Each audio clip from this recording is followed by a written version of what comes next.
TikTok time to rock. Good evening, good morning, good afternoon to everyone who's watching from all over the world. Your friendly neighborhood philosopher here, D Wood, with me now. You'll notice it's not AP. AP is a traitor. He's not here for the live stream. Decided to go to a different country. So we started off with too much cargo. So we got rid of Benedict Arnold and we got better AP. We got Issa Kabir here. How you doing? It's a pleasure to see you all tonight. Glad to be here. Thank you. And for those of you who don't know Issa, I don't know if he's changed, but Issa's a Jewish Sufi Muslim. And you think, well, something's not right here. But guess what?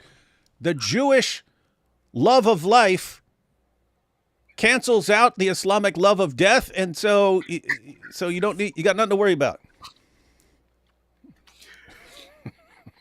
You're cute. I appreciate that. Thank you.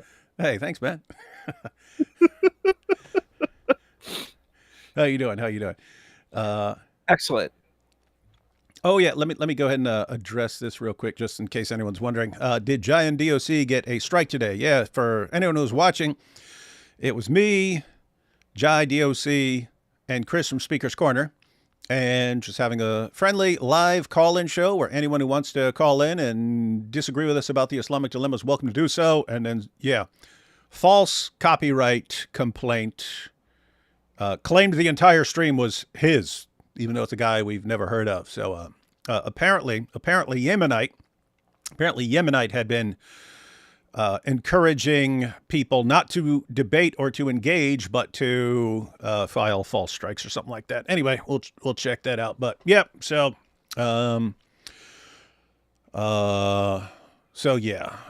Giant DOC will have a lawyer contact YouTube, hoping that YouTube realizes that the channel's being targeted by false complaints and stuff like that, so that they don't keep doing that, because it's a pretty crap system that someone can get your stuff taken down. What do you think about that, Issa? You think that's good, huh? You think that's good? Are you sitting there going, yes, I'm a Muslim, so it's good. You need to silence these kuffar. I really think when we're having dialogue, we need to have. I'm a big free speech activist. Like, I think it's so important. If you disagree with something, make an op-ed. Write a letter, make a video, but don't cancel someone else's speech, because guess what? If you believe in social contract theory, your speech can be canceled. So don't try to cancel others, because you can be canceled too. So that's my wisdom of the day, you know? Yeah. Yeah, so it's been pointed out Mr. Sling, the guy who filed the false complaint against Giant DOC, is there. Can't do much until the lawyer deals with that situation. But I can go ahead and block Mr. Sling. He's over here running his mouth. What a coward. What a sniveling coward. Right before we started, I was talking to Issa, and I pointed out it's obviously on a completely different. There's a very minor scale getting like a copyright strike, but it's the same general principle as the Charlie Kirk assassination, in that he's actually there, and whether you agree with him or disagree with him, he's got a mic in front of him. So if you're someone who disagrees with him on anything, you can step up to the mic and say, here's why you're wrong, and I'm going to prove that you're wrong. And then instead of someone stepping up to the mic and proving he's wrong, someone shoots him instead. And it's kind of like that. It's like, the stream, though, again, much more minor scale. It's basically on the level of being an annoying thing, right? Not life or death, but the same principle in that we're saying, here's our position. Anyone on the planet who wants to call in and prove us wrong on this, you can. And we had several discussions there with Muslims, and it's just not allowed. Just, hey, don't discuss this. Just shut it down. But it is weird that you got these creepy dudes who are just obsessed with silencing other people. They know they can't refute it. They know they can't refute what you're saying, or they just call in and refute what you're saying. And so it's like, I can't refute what you're saying, but I can file a false copyright complaint, get your stuff taken down. Ha ha ha ha ha.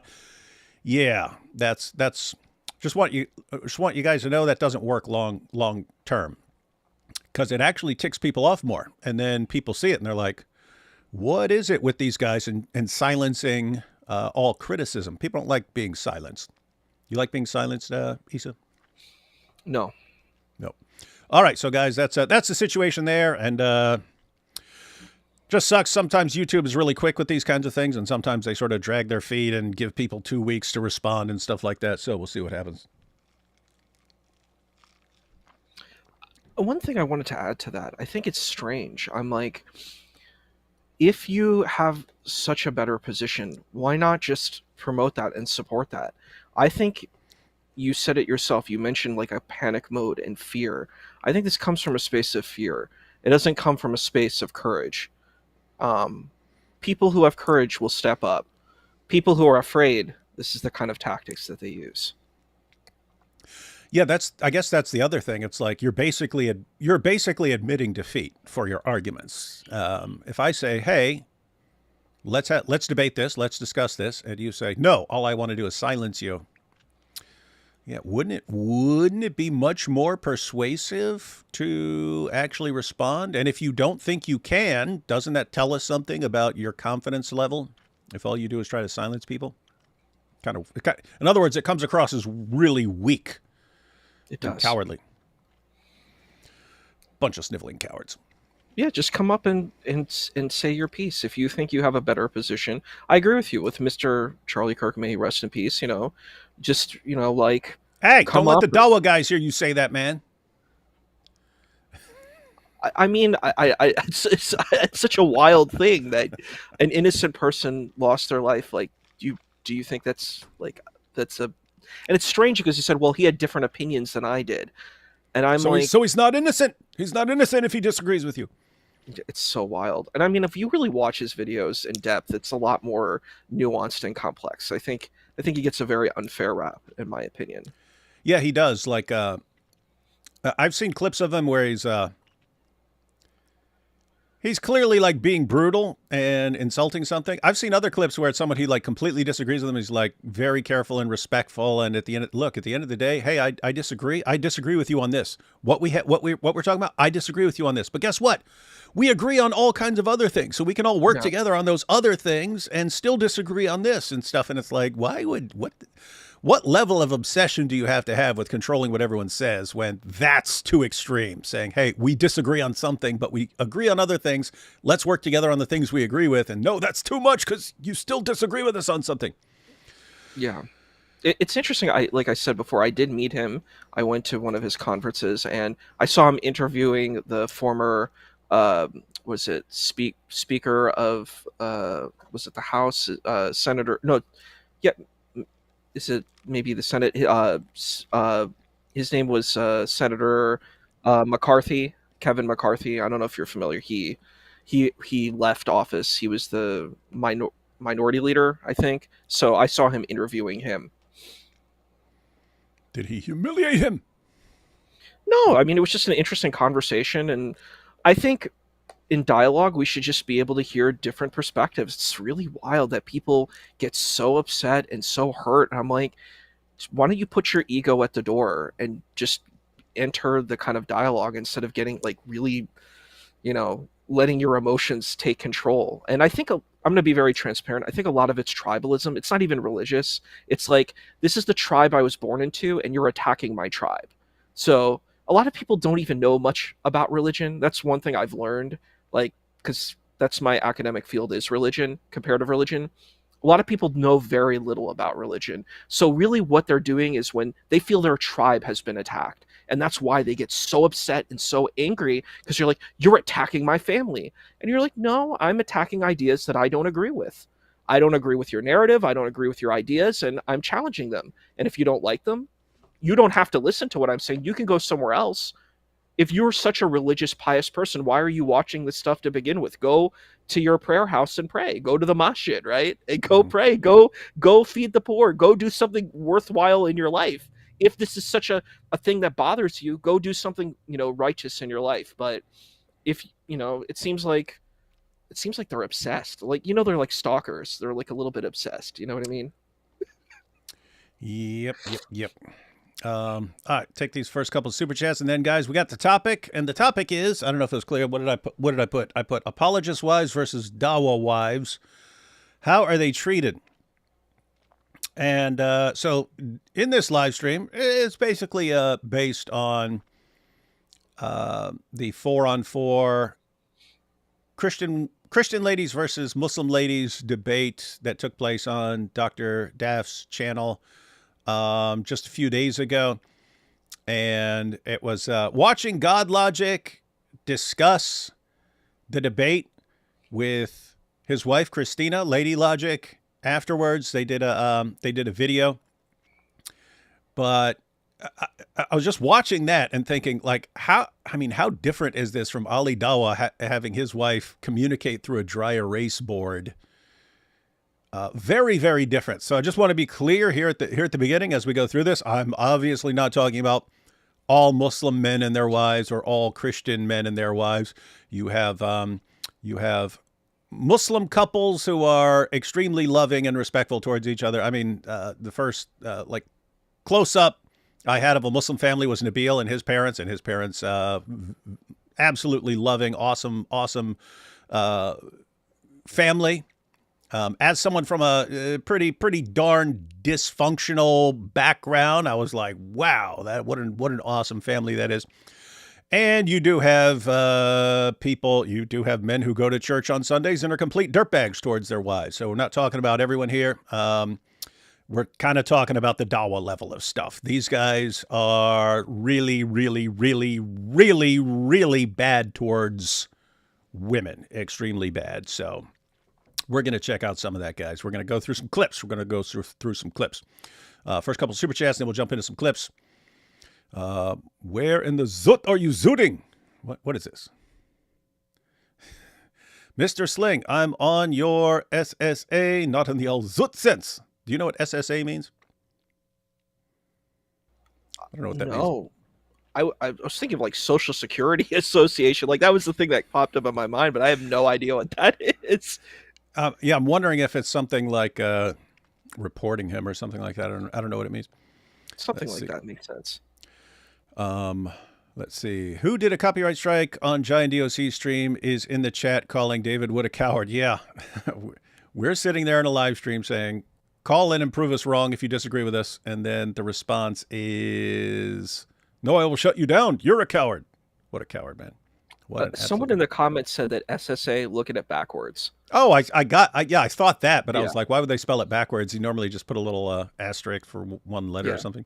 Makes sense. Did you and AP ever do your part 2 of the reaction to the Dr. Schaff women's debate? If you did, I can't seem to find it. No, we were planning to on AP's channel, and then everyone was having problems with StreamYard for a couple days. He was getting, every time we would play a video, he would get an echo where it sounded like I was played twice or something like that. So he just got fed up with it. But we also saw Jai and DOC and God Logic all complaining about StreamYard the same day. So no, we didn't get to that. And now he's in Israel. So I don't know if we'll get back to that. Did you see Hijab's MMA fight? Wouldn't last a round if the big Dizzle stepped in. I'm not a fighter anymore. I'm a lover now. He is really trying everything to pay up Douglas Murray. Yeah, I have to say, he's going to need a lot of fights to pay off 600 and some thousand pounds. That's a big old pile of money. That's like, I mean, you got to be like champion MMA fighter to be making that kind of money. So he'd be better off just like begging the Ummah or something like that. Now I have to say though, it's actually, he might be able to find some donors to kick in for him, but that's actually bad. I don't mean like bad for them. I mean like bad for him, because sometimes people got to learn their consequences for behaving stupidly and deceptively and so on, and they have to deal with it. And if you just bail them out every time they do something stupid, then they never learn. They just keep doing the same stupid stuff over time. So anyway, I wanted to add one thing to that. I think that kind of hubris of going and saying, insulting other people's traditions when you're a minority in a different person's country, you should be respectful of that you're being taken care of and people have allowed you into that country. I don't know, like, when I go into someone's house, I like to be respectful of the rules of that house. Like they're the host, you know. It seems so weird. Like your family's been welcomed into this country, and you're being very disrespectful to other communities that are there. It's very, it's kind of like the illustrious Rachel Zegler, from Snow White said, "Weird, weird, weird." That's what I feel. All right. So this is the first and hopefully only time someone is quoting Rachel Zegler in one of in one of my live streams. Did not expect that one. Hey, you do some acting, don't you? I did. I had an IMDb page. I used to do a lot of acting back then. I did a lot of independent films, and yeah, I played like a Catholic priest in one movie. I was in a horror movie where I played a priest. I've done a lot of different gigs. Um, I played a yeah, dad. yeah. I remember that when you and me were going to debate. When you and me had a debate scheduled, and I was like, "Hey, let me look this guy up," and it was like acting stuff that popped up. I'm like, am I debating an actor here? Hey, Yeah, you are. no, I was thinking of that because it was a couple things. So you mentioned an actress and stuff, but you were saying, if you're at someone's house, you'd want to be respectful towards a person. I thought of like a little, what do you call it? It's not a full length movie. What would like a 10 or 15-minute movie be called? A A short. short? A short? Okay. I thought about a short where it's like it's like I'm not sure how to do it where you're not like blasting all immigrants, but only like the extremely bad, disrespectful ones who are like, I'm going to take over your country, and that's what I'm here for. But I thought of like a nice family, and maybe like on their door, they're the Wests or something like that. But they're driving down the street and they see a couple of homeless people, and they're like, hey, we've got a finished basement. Do you want to come? Just we can give you a place. But then like the people they bring in like slowly take over the entire house and eventually force the people who invited them into the basement, something like that, to kind of make a point that you were making. Although mine had It's probably come across meaner, even though it's like, how do you make that point? How do you make that point without being a jerk to people who aren't being extremely disrespectful of the place that invited them in? Well, what I think you did, like you did in that Islamicize Me, what you did is you weren't making a depiction of all Muslims. You were making a depiction of like fanatical, extremist type Muslims who literally read these texts and literally abide by these situations. And there are people who do that. And so, like, if you're not like that, you shouldn't be offended. But, like, if you're literally reading these texts, like, if someone literally read the Tanakh and, about people picking up sticks on Shabbat and being put to death, yeah, that would be an unhealthy situation. But there are scholars, there are different interpreters of these texts, and there's like rich traditions. But it's really interesting. Like if you're a hyper literalist, that's what's you're going to have problematic elements, and I think you can do that. Like you just really kind of shade them as these like really kind of fanatical people. But there's a interesting movie called Parasite. It's a Korean movie, and there's some kind of element of this kind of family that infiltrates, like this poor family that infiltrates a rich family and kind of like takes advantage of them. So it's something like similar to that kind of vein, but not exactly the same thing. Steve says, do you think you'll do a video on how the LGBTQ plus movement hijacked the United Methodist Church and ELCA? Steve, I can pretty much guarantee you I will never do a video on that because it's just way outside of anything I pay attention to. I'm sure there are plenty of others who are paying attention to that, but yeah, I kind of deal with Islam, a little bit of atheism, Christian apologetics, stuff like that. All right, you ready to check out some Dawah stuff, Issa? Ready to rock and roll. All right, first up, we'll have this clip that we went through a while back with Muhammad Hijab. And this is, he was having a discussion with Daniel Hakikachu. Daniel Hakikachu, of course, world's leading defender of child marriage. And this was kind of a condensed clip of some of the stuff Hijab was saying, but let's go ahead and check this out. So, guys, we're looking at basically treatment of wives in the Dawah community. Of the big names of Dawah have at least done polygamy once. The du'at, I would say it's about 85%. The women who take it the best are the revert sisters. But The women who take it the best are revert sisters. Now that sounds like it has a double meaning because he's talking about the women who take being second, third, fourth wives best. He said there are different communities and of women from different areas. He kind of breaks it down by region. He's saying in some regions they don't want to be second, third, fourth wives, and other areas they're okay with it. And he says, but the revert women, the revert sisters, he goes, they take it best. They take it best. And how much you know about pimping, Issa? Well, I don't know if I told you this, but I'm doing a degree right now in social work. So helping people who are disenfranchised and helping people get resources. And I actually have a great news for the week. I won a big scholarship that's helping me pay for my last semester, and I don't have to pay out of pocket. So awesome. Thank you so much. I appreciate that. And the thing is, so I learned a lot about people with substance usage, a lot of people who are struggling, and there's a lot of people who are being exploited. And I remember that case with Sister Aisha. It sounds very much like exploitation. This sounds a lot like an exploitation case where this woman was being exploited. She was being exploited for her faith. She was exploited because she's a single mother. It's extremely problematic. Like that he's saying these things. It's not correct to do this. Exploitation is really vile and disgusting, and preying on people who are vulnerable, it's gross. It's disgusting. Yeah, I was actually, as far as pimping goes, and I brought this up on the stream over with Giant DOC a little while ago, but like the Andrew Tate type, and he applied his to like cam girls and so on. But this is like classic pimp strategy. You have pimps who like horribly abuse the women physically and so on. A lot of old school pimps think you're an amateur if you have to beat the women to control them.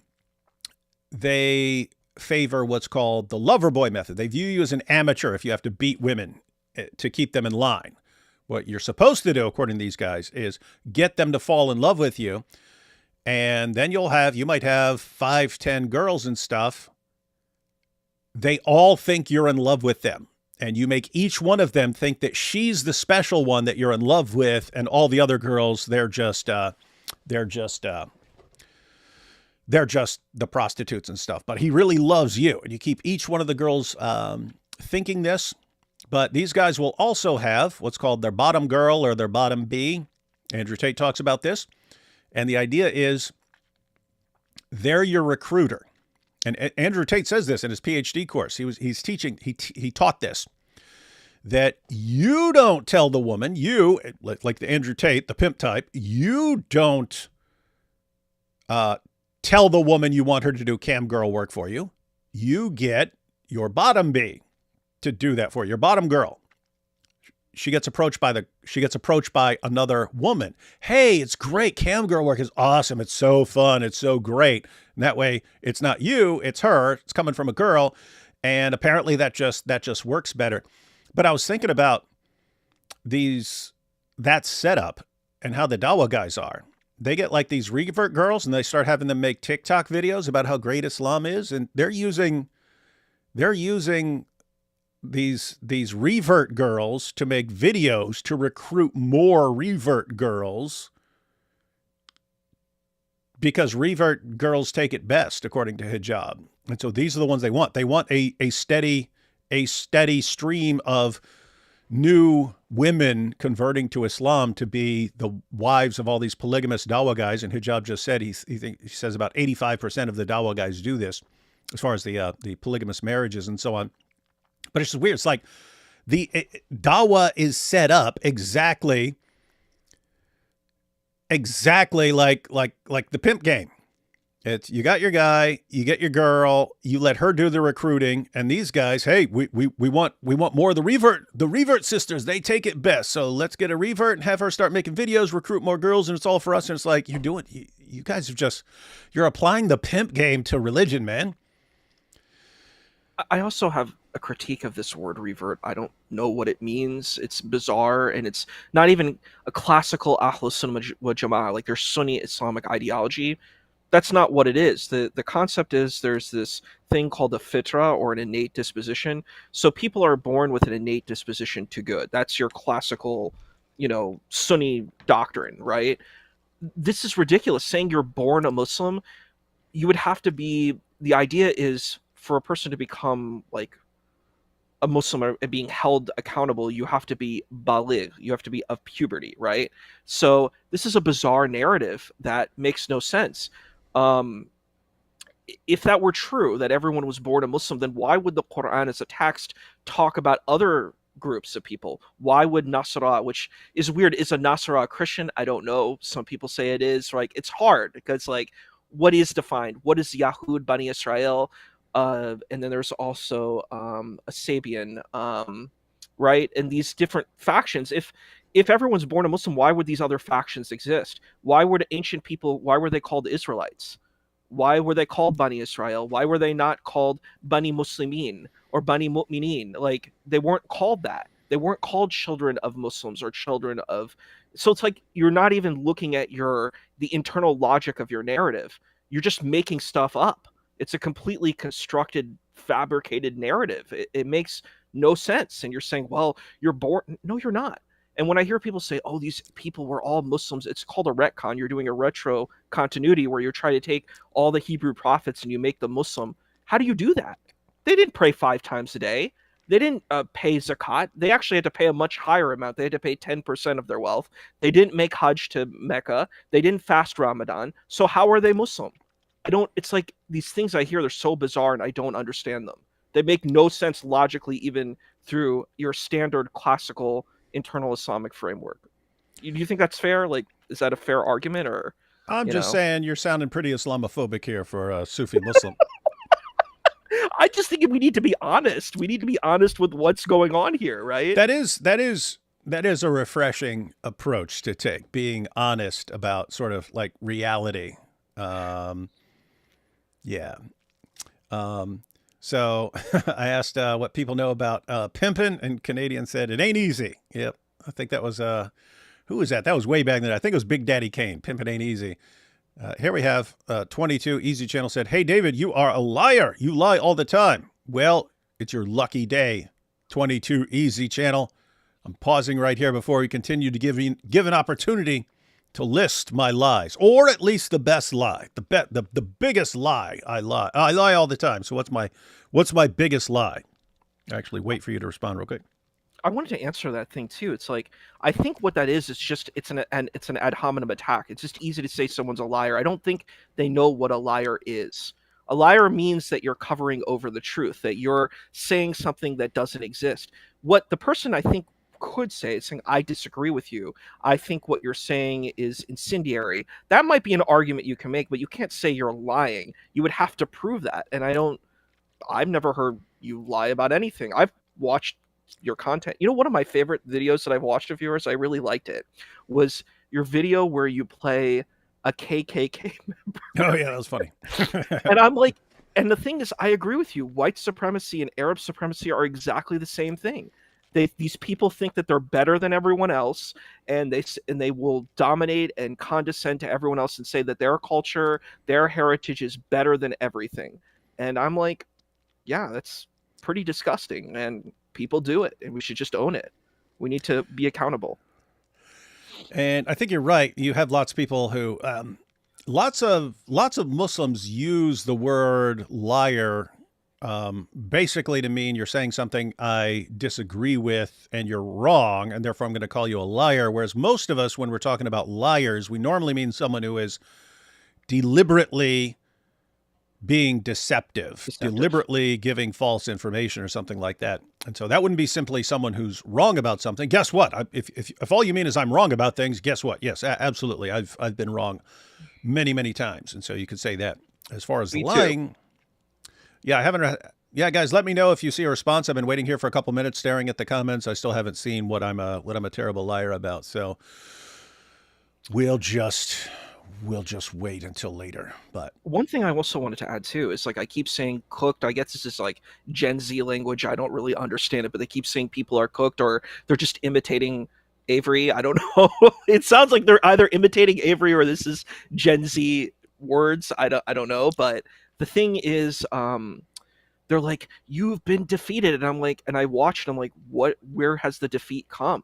Like I watch a lot of these debates because I'm interested in the conversations, and I'm like, they're like, I defeated you, and I'm like, how? Like for example, I watched this one conversation. There's this YouTuber. He's connected to God Logic Avery. His name is Life. You might know him too. Yeah, I know Life. So I watch, and I've talked with him on TikTok, but Life was having this conversation with this person named Leafy. I don't know, some kind of fake name. He's British, right? And he was like, he said something so ridiculous. It was unbelievable. His argument basically was, he's like, the Exodus never happened. I have these scholars that proven that the Exodus hasn't happened. And I'm like, you do realize that this is spiritual, miraculous things like the Exodus, the 40 years in the desert, the splitting of the Red Sea. These aren't literal things that you can prove, historically speaking. That pertains to you as well. If you're going to critique spiritual, mystical things, you then have to critique all of the Islamic things, like the splitting of the moon, if you literally believe that happened, right? You have to believe, like, or in the cave with the web and the angel Gabriel coming down in Mount Hira. You would have to disregard all of that because no scholar is going to say that that's true. So that's dishonest. Like, I would say that's deceptive and dishonest. You say it's okay, it's not okay when they do it, but it's okay when I do it. I'm like, this is gross. This is not right. So I would say never take that route. Don't try to, and you can't even attack the Bible because you're attacking one of the texts you have to believe in. You have to believe in the Torah, the Zabur, and the Injil. So it's a loss too. So it's ridiculous. Doranas said, "Where's Robert? I haven't seen this week in jihad in ages." Yeah, Robert was actually doing too many things, and he had to cut some stuff out. So not sure when we'll be back with This Week in Jihad. Obviously, if there's some big attack or something like that, we might be back, but that will be postponed indefinitely. With that said, Robert's going to be on live with me tomorrow. So 8 o'clock p.m. tomorrow. Be on live with Robert on this channel. All right. Back to Mohammed Hijab. Most of the big names of Dawah have at least done polygamy once. The du'at, I would say it's about 85%. The women who take it the best are the revert sisters. It even reaches 50% fix.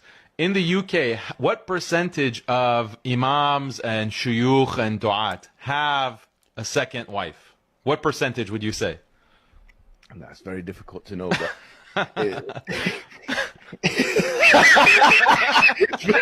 that's a difficult one. It depends on what kind of community as well. Like the Asians here, they're not really into it that much. The Pakistanis but the reverts are into it. Like black people are into it here. You know, not all blacks. Somali uncles are into it. Like a lot of Somalis with it. You'll find like Somalis have a lot. Arabs are into it. North Africans do it. You know, so it depends on. I think it's a lot of it. Just want everyone to note, she's talking about in the UK. So you're not allowed to be actually polygamous there.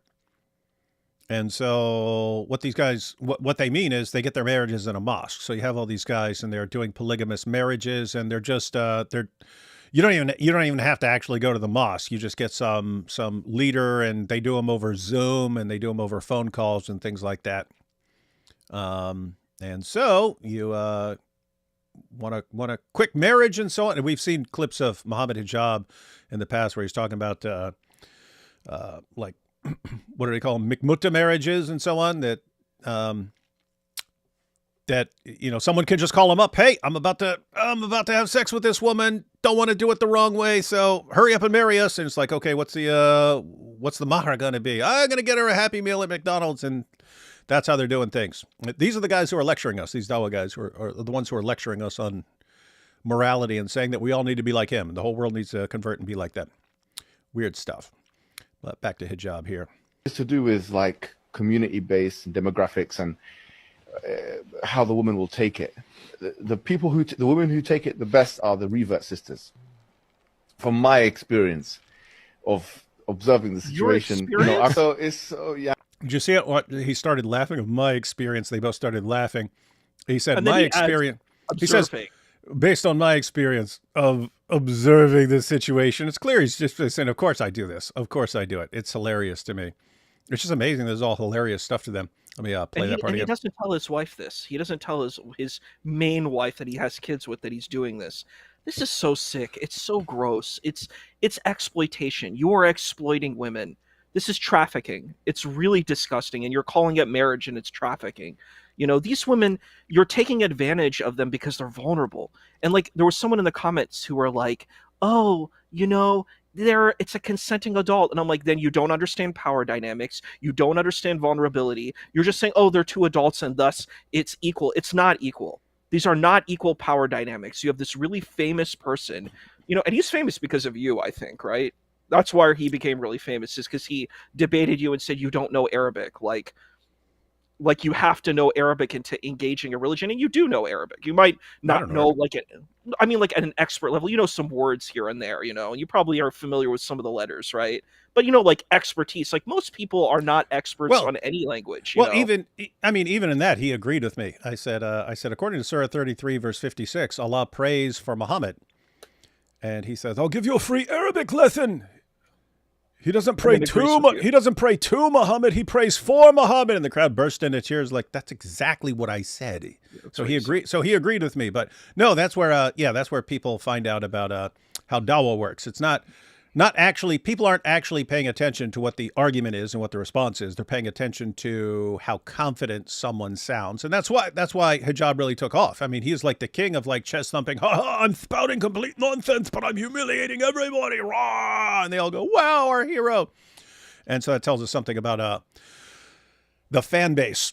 But I mean, think about this situation right here. It's, I mean, you're right. It's that. So he has his wife that he has kids with and so on. And then he got caught with a secret additional wife. She caught him. And you could tell by this clip that he obviously has been doing this for a long time and been cycling through various wives and so on. He's the expert on who takes it best and so on.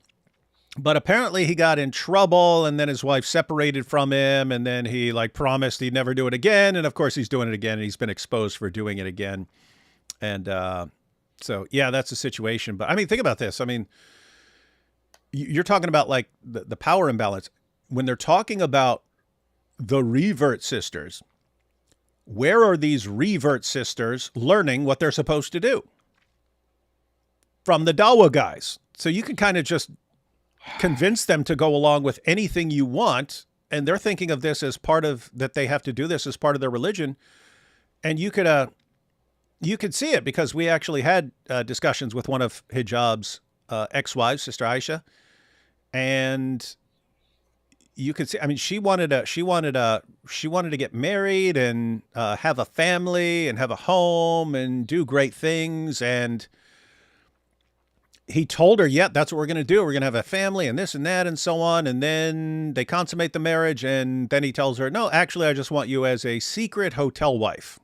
You are only here for sex. We're not going to have a home. I'm not going to provide for you. You are just here to pleasure me as the man. And that is your job. That is your job for the rest of your life. No, you don't get a home. No, you don't get anything. No, I'm never going to take care of you. I am using you for sex.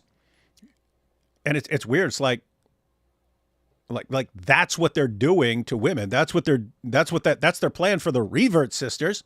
And his objection to her is probably, well, look, she went and she raised a big ruckus over this. See, the revert sisters, you can actually program them to where they won't criticize you. And it's just, really, these are the guys. These are the guys telling everyone the truth about how they're supposed to live. You're turning women into prostitutes, man. I want to also say, and your property, your sexual property. I saw the stream today, and someone accused you of being a racist.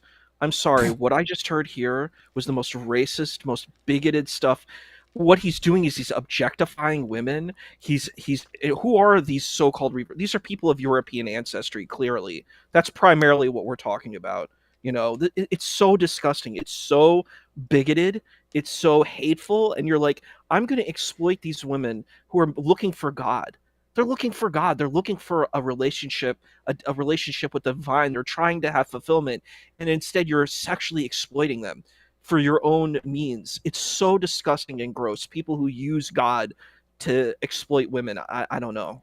I just, it hurts. Someone commented, they don't have to provide for these wives. The British taxpayer has to.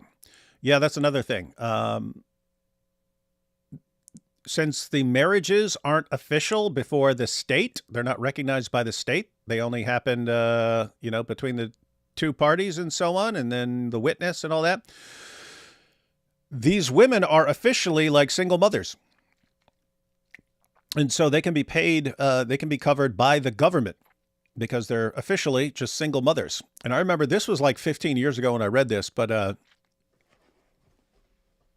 I wish I'd saved this article. But it was pointing out how in the Muslim world, in lots of places in the Muslim world, you can marry 2, 3, 4 women, but most people can't do it because you have to be pretty wealthy. You have to be able to provide houses for different women and so on. And unless you're wealthy, you can't do that. But it became understood in parts of the Muslim world that if you can just get to Europe, if you can just get over to Europe, you can have your marriages in the mosque. And all your wives are officially single mothers and stuff. And so the government will pay for them. So yeah, you can't do it. You can't do it where you're from. But if you can get to Europe, you can have 2, 3, or 4 wives and the government will pay for them. So definitely want to get there and stuff. So crazy how this stuff is being incentivized. But and I think it's a strange, this thing called like this so-called Dawah. What are you doing? Are you helping people who are disenfranchised? It's funny, in the place where I work, where I mostly work, I live in a city that's very Muslim, but most of the charity work I see being done is mostly done by Christians and Jews. There's very little Muslim charity work, which is extremely problematic. There is some, but it's far less than it should be. Like, there should be people who are like, hey, I want to serve the unhoused. I want to make sure people have resources, they have food.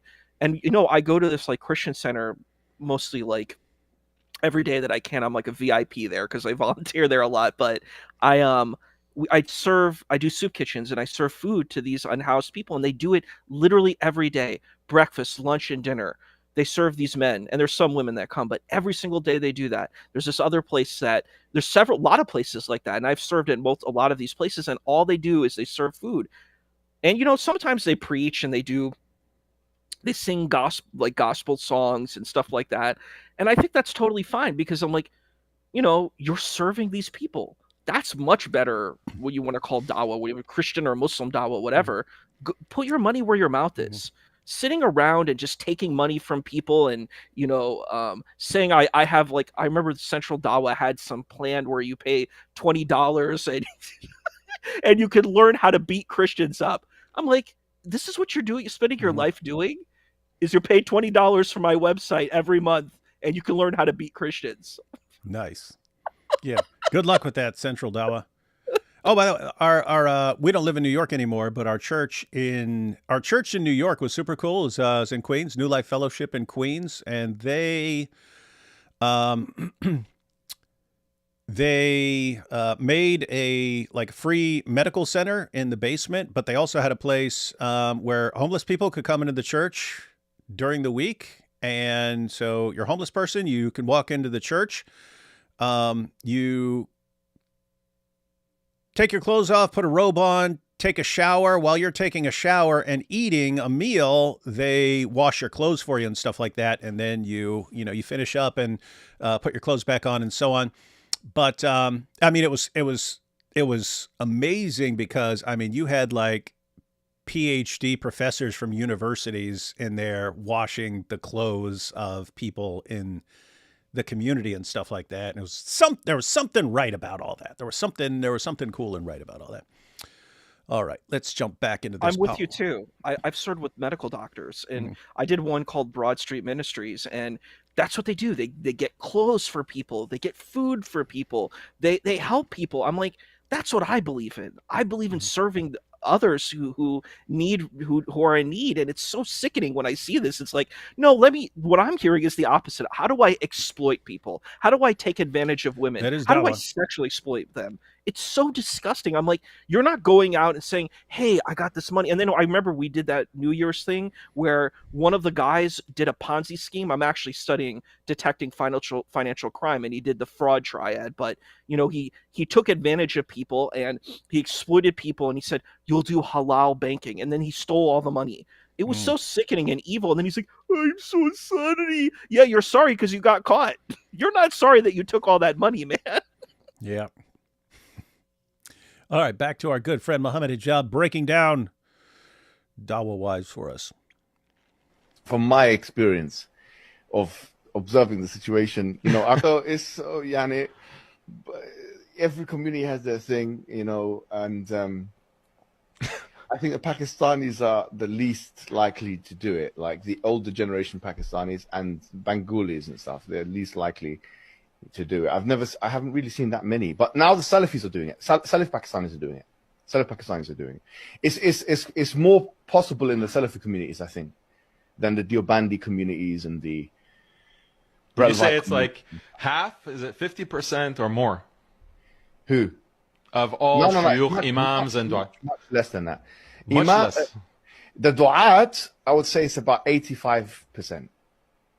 Well, that's way more than 50%. That's interesting. So he asked him about sheikhs, and he said less than 50%. And he said the Dawah guys, he estimates around 85%. So keep that in mind. He's talking about differences in different communities and so on, but he's pointing out, Dawah guys, we're pretty much all doing this. Interesting. No, the dais who have dais, shuyukh, imams, that whole class. Either who are in it or have done it. The dais that I've come across in like proper mashayikh and stuff like at that level, 80%. Yeah, that's compared to the U.S. That's very high. Like I don't think that over here it even reaches 50%. So if people like all the honestly, but most of the big names of Dawah have at least done polygamy once. Most of them, if not, like every person that you can think of, like almost the big names, and people. I mean, think about what he's saying. All the big names. So Mohammed Hijab, Ali Dawah, all these guys. He just put it all out there. All of us are doing this. All of us are doing this in the Dawah community. Interesting stuff. Daniel's just loving it. Yeah, tell me more about how you guys are getting these revert sisters, and you're getting them saying, "Oh, come to the truth. It's the true religion. The truth. We got the truth." Now, shut up and be our sex slaves. You wouldn't expect. Like, do you know what I mean? Like, it's surprising. Some people have like 20 kids. Wow. I know there's one guy who I won't mention, very famous guy. He's got 30 kids. 30 kids. Wow. MashaAllah. So yeah, we'll let people imagine who. Powerful. Dawah's very strong and awesome. I say a'udhu billah to that, man. I seek refuge in God from a'udhu billahi minash shaitanir rajim, from Satan the accursed. That is so terrible, man. That is so awful and disgusting and gross. You're like, I'm so proud of exploiting women and hurting women's hearts, and then tricking them into thinking I love them, and then just having a bunch of kids that I'm not going to take care of because I probably don't have a job. Like you and I, we spent a good portion of our life going to school and learning, right? And getting educated and finding some way to take care of those who are around us. A lot of these people, they don't have lots of transferable skills, right?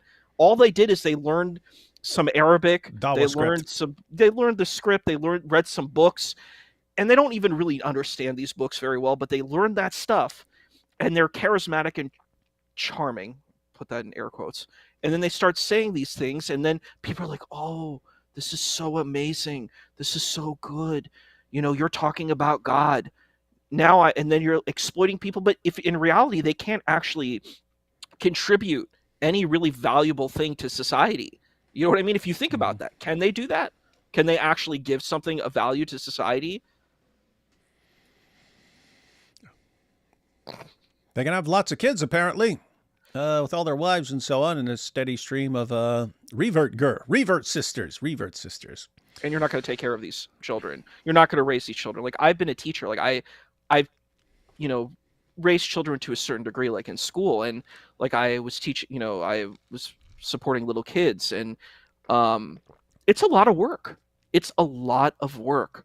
And I've worked with children with special needs, and it's a lot of work, and they're not willing to do the work. The only work they want to do is the physical intimacy work. They're not interested, and it's not work that's fun for them. They're not actually interested in really raising children and being there with the family. That's a lot of work. It's duty, So Yeah, and so I'm thinking of someone like that's kind of the point of this live stream. So thinking of Sister Aisha, we had a couple of long discussions with Muhammad Hijab's ex-wife, Sister Aisha, and having a conversation with her, and she's like, she's clearly intelligent.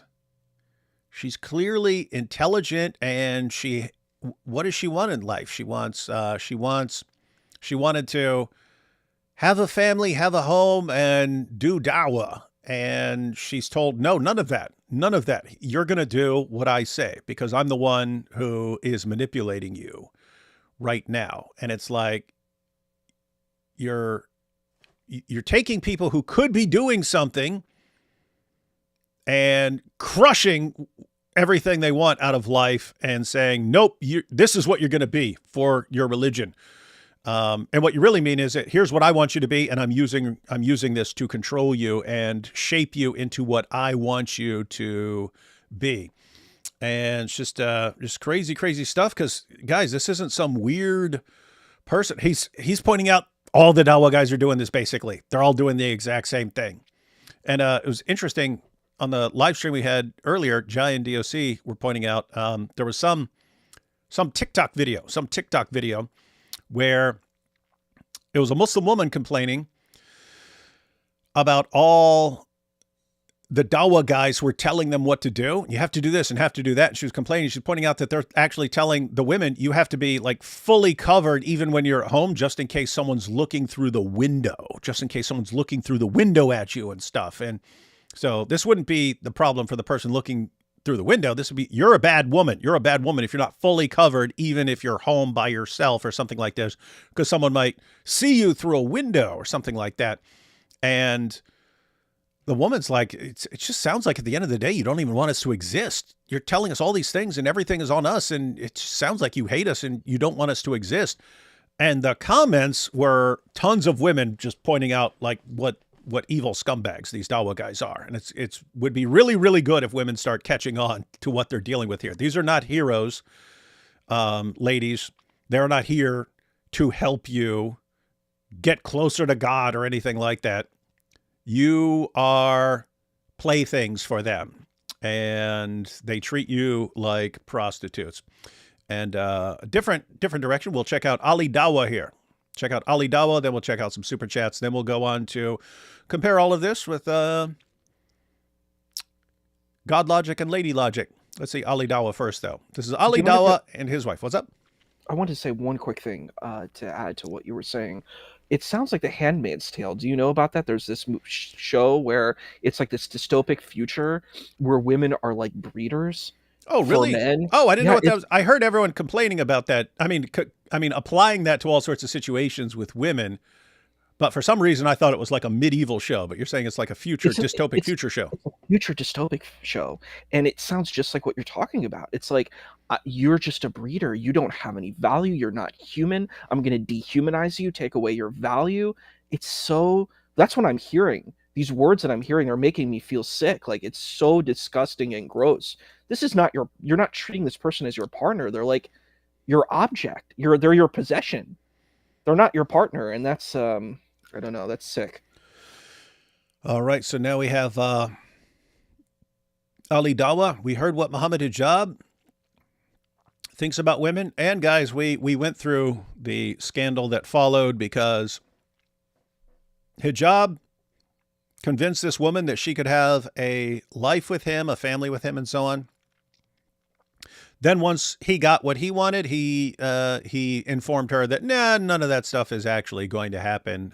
You are just here whenever I want you for sex in the hotel. That's it. That's your life from now on. She refused, to her credit. She refused, got out of that relationship. And then she tried everything to try and deal with the situation behind the scenes without exposing hijab. She wanted women to know it was happening, not with hijab in particular, just she wanted women to know that there were men who were taking advantage of them and that they need to guard themselves against men who are just trying to manipulate them. So that's all she wanted. Hijab shut that down. He wouldn't even let her get that message out. And so she eventually decided, well, I'm going to have to expose him. And she absolutely crushed him. She absolutely crushed him. In fact, I suspect part of the reason, as Giant DOC were pointing out, that so many women are speaking up about the Dawah guys now, I think they're catching on. And I think a lot of that had to do with Sister Aisha warning everyone and women catching on that these guys, they're not here for your good, ladies. They're here to use and abuse you. And they laugh about it and they brag about it and they think it's great. And they all pat each other on the backs and high five each other for what they're doing. And this is bad. This is bad. These are terrible, terrible people doing this. All right, so let's check out Ali Dawah. So we heard from Muhammad Hijab. And now we're going to see Ali Dawah in his perfect marriage with one of his wives, apparently, since all the Dawah guys are doing it. Here we go. I have my wife on my right. Assalamu alaikum. Hope you well, inshallah. She's not going to be in the video, but she's going to have her say with this whiteboard that I bought her. But why is the default that the woman is... So this is from a longer video where they're having a discussion about some gossip stuff. These are just some clips of her communicating through the whiteboard that Ali Dawah bought for her. This is his wife. This is how his wife communicates using a whiteboard. So here we go. Innocent, and the man is always guilty. Okay, that's something my wife wants to say. Salama probably had enough, as women give a lot of chances, has zero tolerance now. And as far as him like fumbling over the words, I don't know if that means like she's not good at writing or spelling, or if it's just Ali Dawah and he's barely literate. So I don't know. She might be writing perfect prose and he's just barely literate. Don't know. Okay, this is why I want you here. Yeah, it's very important. You see him grinning. This is why I want you here. That's a smile for all his friends. Isn't this funny? Isn't this funny how I got this woman trained? Isn't this awesome? Look at his grin. For you to be here. Yes, just to take the past traumas of their father or ex-husband, etc., and project it on other people. So, okay, she's saying she made the video, not him. I don't know his opinion. Well, exactly. There you go. Okay. There's nothing else I have to say. Anything you'd like to say? If you do, just let me know, inshallah. The Prophet, peace be upon him, told us. He went to the hellfire. Again, I know you guys are going to be like, oh, it's a reality check. Okay. And he saw a majority of the women of the hellfire. Why? He said, not because they are ungrateful to Allah, because they are ungrateful to their husbands. So you'd better do exactly what your husband, if Muhammad Hijab says you're going to be nothing but a hotel wife for the rest of your life until I get sick with you, I'm going to kick you to the curb. You better not be disrespectful towards him, ladies. You heard it here from Ali Dawah, who only has your best interest at heart. Anything that I said wrong is from Shaitan and myself. Anything good is from Allah subhanahu wa ta'ala. If there's anything you disagree on, no. Okay. Are you under any duress? You can blink twice. No. Okay, that's fine. Assalamu alaikum wa rahmatullahi wa barakatuh from myself and my dear wife. May Allah bless you for your contributions. It's a pleasure and an honor. So, guys, he actually marries a girl and reduces her to a nameless, faceless, voiceless blob beside him. This is the ideal for him.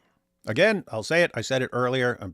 We're not saying that this is how all women are treated. And so this is the goal for the Dawah guys. And for him, this is like a status symbol. Like this is what impresses the Muslim men around him. Look at how I've got her trained. I've got her trained like a dog. a well-trained dog. She doesn't speak. She doesn't speak or do anything unless I tell her to. That's a huge status symbol for him. It's like, you see, you guys all need to be following me and supporting me because I'm the one who can train you how to train these ladies. And that's how he treats, again, his wife. His wife. Do you know what's interesting about this? He says that he's a convert. He's not really a convert. Or a revert, I guess. His family is Muslim. They were Ismailis, but he believes that Ismailis aren't real Muslims. And I have to give Mr. Tommy Robinson, I think that's his name, right? Mr. Tommy Robinson put him in check, and he was like, "You keep saying your family's not Muslim. They are Muslim. You're basically attacking your family, and Ismaili Muslims are way better than whatever this kind of Muslim is. They're very nice. They're very kind. I don't know if you know who the Aga Khan is, but like they do a lot of good work where they have hospitals, and they're kind of, the way they practice their Islamic tradition is different than, like a standard Sunni. They come from like a Shia perspective, but Ismailis on average seem much more sane, much more intelligent than like the standard like Salafi Dawah guys that I've seen. I had a very close friend who was Ismaili that I used to like spend a lot of time with, and she was really just a very sweet person. And it's like that it's just wild to hear the way that he talked about his own family, and he's like, I'm the real Islam now. And he's like, and you said it yourself, you said he believed in scientific miracles, which is utterly preposterous and ridiculous. I'm like, you think that the Quran, like, so I'm studying science right now. I'm doing another program too. I'm doing a program at community college also. I'm doing two programs. Hey, you're not gonna be one of those guys who's like a student for 50 years and has like 39 degrees and I might be, unless I get married. If I get married, then it's all of that's good. There's going to be a kibosh. I think I'm doing this before I get married, but I do a lot of studies because I'm interested in hopefully running for office and helping create policies that will help the community. That's my goal at some point. But we could get you some vote. We could get you some voters, man. Oh, thank you. We got YouTube, man. We got YouTube. My goal my first initiative is to fix these roads. It doesn't matter if you're Democrat or Republican. People want roads that work and that don't break, their cars won't break down when they're driving on the road. That's a really important, case. So thank you so much. I appreciate that. But it's like, that's the thing that I find so bizarre and weird when I listen to these people. I'm like, you're just saying stuff that makes no sense. Like I heard Nadir Ahmed bring up this point about the vas deferens. I'm like, you don't know anything about biology, dude. Yeah, no. You didn't go to school to study science. Like I've taken many classes in science at community college, and I would say there's still a lot that I don't know. But I'm like, brother, I know you didn't go to school to study science. No, Nadir, no. That, and it's interesting because it's a parallel to their view of women. Women are there not to be honored or respected or lifted up or anything else. They're there for whatever use we can put them to. But that's how it is with everything for these guys. Like science. Science is not something to be learned to understand the universe. It's how can learning this thing about science help me become a more popular Dawah guy by using some argument that's completely bogus to anyone who actually understands the science. But my viewers don't know anything about science. And so when I say that's different, they go, oh my goodness, he really knows what he's talking about. He's so smart. And I mean, fortunately, it never worked for Nadir. He's just never become popular. But it has worked for other people. And Ali Dawah, that's what's amazing about this, Isa. Ali Dawah. So he, to his credit, one of the few things I can ever say to his credit with Ali Dawah for, he said that the scientific miracles argument has been debunked and told Muslims to stop using it. What was especially creepy about that video, however, was he said, the scientific miracles argument is what Allah used to bring me to Islam. Then I found out it's been debunked, and so I stayed in Islam for other reasons. And I'm thinking when he says that, I'm like, wait a minute. You say the argument is bogus. It's a bogus argument. It's been debunked. but you believe that God used that argument, which you acknowledge was deception. You acknowledge that all these scientific miracles is all made up. That's what got you to convert to Islam, even though you're raised in a family, you don't consider them real Muslims and so on. So this is what got you to real Islam, according to you. But you believe in a God who tricked and deceived you into converting to the religion. The reason this is creepy is you wonder why you catch these Dawah guys lying so much, like it's a sport. I've said it before. I spent years in prison. I never in prison. There are all kinds of like games. There are awesome con men in there. I've never seen anyone who lies as freely as the Dawah guys. Why is that? It's because there's no consequences for Dawah guys. Everyone else, there are consequences, right? In the Dawah community, you get exposed lying 1,000 times. It doesn't matter. It's like, it's understood. Of course we lie. If we're lying and it helps people get to Islam, what's the problem? You've helped them. You've done good by lying to them and so on. So these guys lie left and right, and they could get exposed 1,000,000 times. It doesn't bother their fans even slightly. Whereas anyone else, if you're lying and you get exposed as a liar, well, now you're done. Your con game is over. And so normal people understand we have to be pretty careful. We got to be pretty careful about lying. Otherwise we'll be exposed as liars. We don't want that. The Dawah community, they just don't care. But it kind of makes sense. If you believe that Allah uses your lies to get people to Islam, then you think lying is fine. And so this is just really, really, really, Dawah's creepy, man. I have to say, man, seems demonic to me. Seems demonic. I think it's a fair word. It's very sickening. And, you know, these are people that if they had power, you know, power corrupts absolutely. Gosh. Power corrupts absolutely. It would be so dangerous. I actually saw one of your old videos from a long time ago. Somehow it came up, and you had this video where you were talking to Anjem Chowdhury, and the solicitor or the barrister from the UK, the Pakistani one, and the things he was saying were like horrendously bad. Like they were so vile. And I went and saw what this guy was saying. I think they put him in jail. He said some terrible things. Like he was like, it's okay to be a parasite here in the UK. It's okay to take advantage of people. These people who are supporting you, taking advantage of them. Like to me, that's vile and evil in and of itself. That someone helps you and then you exploit them. That's not a good person. That's a very bad person. And I don't care what your religion is. If you think it's okay to exploit people, you're not good. You're not good. And he was saying he openly was okay with exploiting, and it was just sickening, like listening to what these people are saying and exploiting the women, exploiting the people around them. Like in my city, we have a huge community of people like this, and they do this polygamy stuff. And the way that they do it, it's fraud, I think. But what they do is they say, well, we can have multiple girlfriends, right? Legally, we can have multiple girlfriends.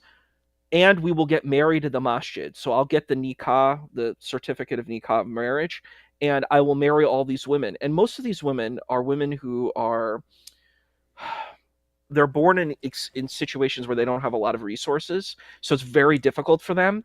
And so these guys prey on them and they're like, oh, I'll take care of you. You'll be my wife, instead of just, you know, someone to exploit me, you know?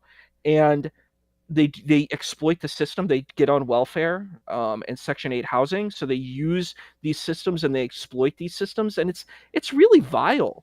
I'm like, if someone considers wanting to have multiple partners, I'm like, you better have some money, bro.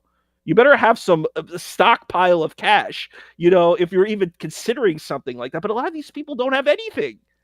They don't have a system of making any resources, and they're just exploiting the systems they're in. And it's like, I don't know what to call it, but vile. I could never do that. I wouldn't even consider like marrying someone if I don't have a way of supporting them. Maybe I'm old fashioned, but I believe in that. I'm like, I have to be able, if I'm going to have a partner, I'm going to have to be able to take care of them, you know, and I have to be able to take care of the children. I have to have those resources available, you know? On the issue of Anjem Chowdhury, it's actually pretty creepy. When he's talking about like being a parasite and so on, people like Anjem Chowdhury have the view that this goes back to the Hadith. It's actually connected to the Quran. So in the Quran, Surah 5, verse 33, you have the claim about if people are spreading corruption or making mischief in the land, that there are various penalties depending on the severity of making mischief in the land. but it can be crucifixion, just regular execution, dismemberment, or exile from the land, depending on the severity of the mischief making.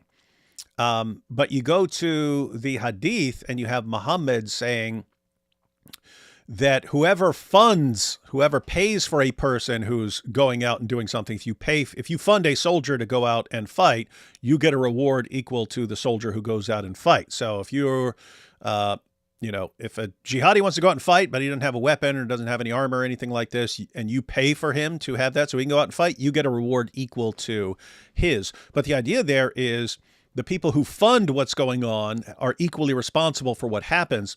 And so in the mindset, and I had to figure this out where they're getting this stuff from back in the day, but I got it all. In the mindset of people like Anjum Chowdhury, who's making mischief in Muslim lands? Well, the British government, among others. The U.S. government's making mischief in Muslim lands, doing all sorts of things. The UK government's making mischief in Muslim lands. French government's making mischief in Muslim lands. So they're all making mischief in Muslim lands. The penalty for the people who are making mischief is death.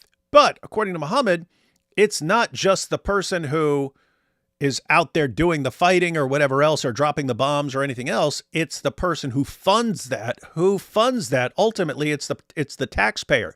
What's that mean? It means if you're a Muslim and you work a regular job, you pay taxes to the government, you're contributing to the mischief in the Muslim land, you're in trouble with Allah too. Therefore, what do? You don't do something where you're actually going to be paying taxes. You leech off the system. Do not work a regular job, because then you'll be paying taxes and you'll be funding the mischief making in Muslim countries. And then you're in all kinds of trouble. So just leech off the system until you take over the system. That's how it works.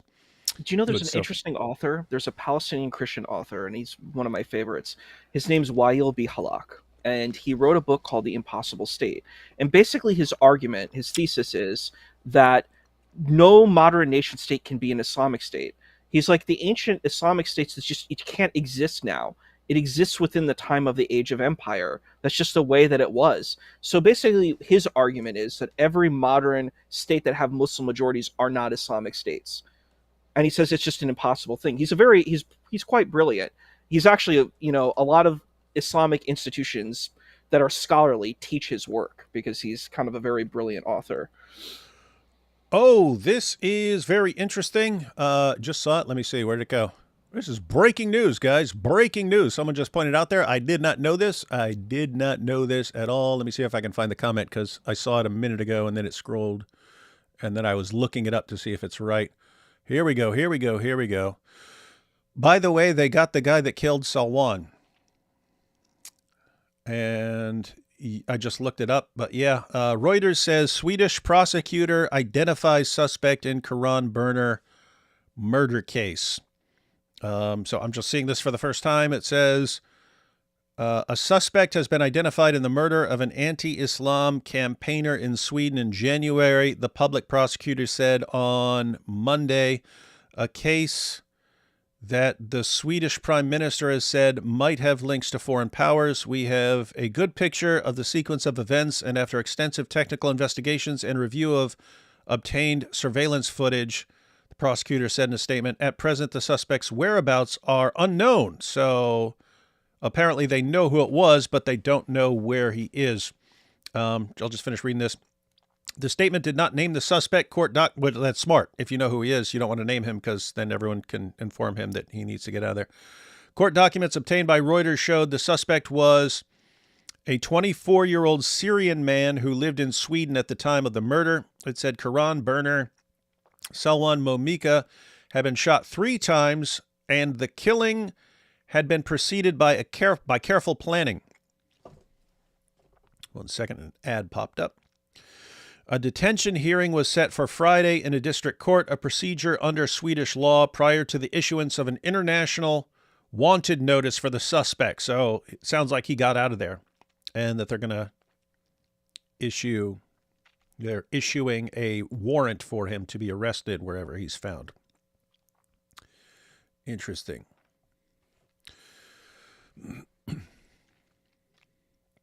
Take a couple super chats, and then we're going to check out God Logic and Lady Logic, ladies and gentlemen. If someone was never a Muslim, how can one become a revert? Most of these people fall in that category. I don't understand. Yeah, as Isa was pointing out, there's a belief very common among Muslims because it's in the Hadith, but everyone is born as a Muslim, and then your parents basically lead you astray. And so when you become a Muslim, you eventually decide to become a Muslim. Well, you were already a Muslim when you were born. And so they don't say it converting, they call it reverting, meaning going back to what you were before. And it's just, I mean, it's silly. I've seen atheists do this too. It's like, you're born as atheist because you lack belief in God when you're born. So when we say become an atheist, you're just saying go back to your natural state. And it's like, guys, babies don't have like beliefs, right? They don't have beliefs yet. They haven't formulated their belief systems and so on, or positions on various topics. And when when you say, when you define atheist as lack of belief, it's like, okay, this marker lacks belief, so I guess this marker's an atheist. But you actually have atheists who will say that, yep, that is an atheist. It's weird, wild stuff. Where's Avery's wife? I want to ask her what she thinks about her husband having a girl's name. Is Avery a girl's name? I'm trying to think. Is that one of those names that can be both? I'm trying to think. It's both. There are women who have the name Avery, but it's not a female. Oh, okay. Yeah, I don't know. There's not a lot of Averys. So, but we'll ask.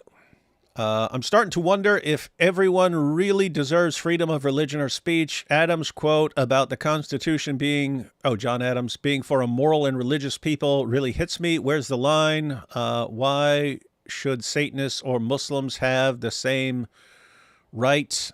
I'm in favor of freedom of religion and freedom of speech, but yeah, Adam's point was if people do not handle their freedoms responsibly, the system's going to break down. In other words, if you have here's the thing, you can have exceptions, right? So if most of the population is handling their freedoms responsibly, and then some people don't, occasionally people don't, then you can deal with those situations. If the general population just starts using their freedoms for whatever pops into their head, he said the system's gonna break down, and you're not going to have those freedoms. Why? Because everyone's going to be going in their own way, doing their own thing. It's going to lead to more chaos, and a tyrant's going to take over, and people will pick a tyrant. People will go with a tyrant over chaos. People do not want chaos at the end of the day, and they will gladly go with a tyrant who maintains order than having no order, and it's every man for himself. So that's sort of the question of our generation. Are we going to be able to handle these freedoms responsibly, or are we going to lose them? Just getting my super chat in before the stream gets zooted. Yeah, it might. Apparently people just get stuff shut down. Tommy Robinson in Israel did an event, red-pilled 1,000 Jews about Islam, thanked Robert Spencer about his Islam knowledge. Robert can use it as PR clip. Oh, yeah, I'll check that out then. I don't know has anyone told Robert? Mr. Kabir, it's easy to understand. You're a chef. Oh, this is talking about cooking. You're a chef. You're a chef or you're the entree. You're holding the pot or you're inside it. Avery's a cook. I mean, I understand that, but maybe I was being kind of facetious. But the point that I'm saying is that a lot of these Muslim Dawagandists, I guess, they come in and they're like, I'm cooking. And I'm like, what are you cooking? Like, I think the thing is, it's like saying you're lying. It's like you're taking these words that have like power, but you don't understand what the words mean. Like, you know what I mean? Like, they think, because Avery uses it and it has like this impact, so they steal the word and they use it and they think it has the same impact. Like, I went on a TikTok stream once and they're like, I'll give you $200 or something if you can prove me wrong, right? And they're like, I'll give you $200 if you can prove Jesus is not a Muslim. And I'm like, you're just imitating these other people. You're not, this isn't a fresh, unique idea. You're taking your opponent's idea, imitating it, and not understanding why they're doing it and the elements and the impacts of what they're doing. You're just blindly following because you see that they are getting an impact. So you think if you imitate them, it's like a knockoff movie. Like you take Star Wars and you take the Turkish Star Wars, right? The Turkish Star Wars imitates the original Star Wars. They take even the original clips from the what is it called? A New Hope. But they don't understand what Star Wars is. They don't understand the impact of it, you know? So they're just imitating it. Turkish Rambo was awesome, though. There is Turkish Rambo. There's Turkish Rambo. they imitate the thing, but they don't actually understand why it's popular. And it's sad and it's hilarious at the same time. Yeah, with Avery, I mean, people have been talking about cooking like forever, like my entire life. Like old songs and stuff, talking about even rap songs, talking about cooking other MCs and stuff like that. Avery is, he just makes it his own and popularizes it, and it kind of becomes like identified with him. So hats off to him. But no one should be stealing all of Avery's stuff just because it works for him. Guys, you are not God Logic. All you Dawah guys, you're not God Logic. You can't do it. It'll never work for you like it works for him. Otherion here says they have named him Syrian-born Bashar Zakur. So apparently, after the Reuters article, his name has been released, Bashar Zakur. So be interesting following that story. So you're a Muslim, Jewish, Catholic. Interesting. You're not Catholic, are you? You're not Catholic. Well, it's interesting. My advisor. You can't be everything, man. No, you're funny. It's funny, but I do have my advisor. I actually got published in a Catholic comic book where the Pope meets the president of Kurdistan. So it's like a Pope meets the president. That's like the name of the book, and I'm a contributor in the comic book. So it's pretty cool. So my advisor was a Catholic, so I'm pretty well versed on, Second Vatican and Nostra Aetate, and an interfaith through that lens. So it's kind of cool. Hi, Issa. The Bible condemns the Quran's acceptable practices in general. I'm really sad when I see abuse of any kind from anyone. It seems that many Muslims promote abuse and hide or excuse it. That's not love. I agree. I think that's wrong. I think if someone uses a text to abuse other people, I don't care. Like it's not acceptable. And they're doing that. It's like these people don't even have an ethical, moral foreground of who they are. They don't know who they are as people. So what they do is they rely on these texts to justify doing what they do. They don't actually know what's ethical and moral. They don't know what's good. And they're not interested in becoming good people. They're interested in, it's like this mercantilism of stuff. You want spiritual stuff. When I die, I want a bunch of stuff. I want women, I want gold, I want lakes of wine, and it's just a pursuit. The whole goal, it's not for God. They're not interested in God. They're interested in getting stuff. And I don't know, that seems like a very sickening kind of plan, that you're like, even if you're helping someone who's disenfranchised, you're doing it so you'll get points, you'll get a mansion in heaven. And I'm like, I don't know, I'm really not into that. I think it's gross. Sadly, Islam is the devil's most successful project. All he had to do was tap into human ignorance, fleshly desires, and mix in some truth from the Bible. How much do you agree with that, Issa? Well, if you've seen my debates in general, I think Islam is pluralistic. I think there are aspects of Islam that are very akin to that element. I'm not going to deny that. I believe in being accountable. Hey, actually, we're going to talk about that next week, because we're going to get your thoughts on the Islamic dilemma. We'll pick a clip from the Dawah guys, go through one of their responses to the Islamic dilemma, and get your thoughts. I've been saying for a little while here that if I were to somehow believe that the Quran is the word of God, I couldn't ignore what it says about the previous scriptures, and therefore I would have to somehow harmonize them. And that what I would probably come up with is that that God gave different revelations to different peoples and so on, as the Quran says in Surah 5, verse 48, to have different groups who could compete with each other in good works, or something along those lines. And I said, I don't know Issa's position, but if I could think of anyone who might be thinking in that direction, it would be Issa. But we'll find out, ladies and gentlemen. We'll check that out.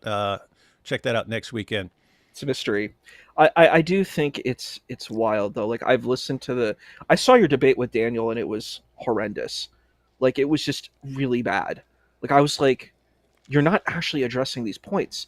All you're doing is you're taking a defensive mode where you're like, well, it's a phantom text, and the Arabic doesn't say that. Let me take the Arabic defense, because if I use that, I'm like, dude, then you can't talk about these other texts because you don't know Hebrew, you don't know Greek. So you need to hold yourself accountable. Don't talk about that these people don't know Arabic because you can't talk about their text because you don't know Hebrew and you don't know Greek, bro. So hold yourself to your same standard.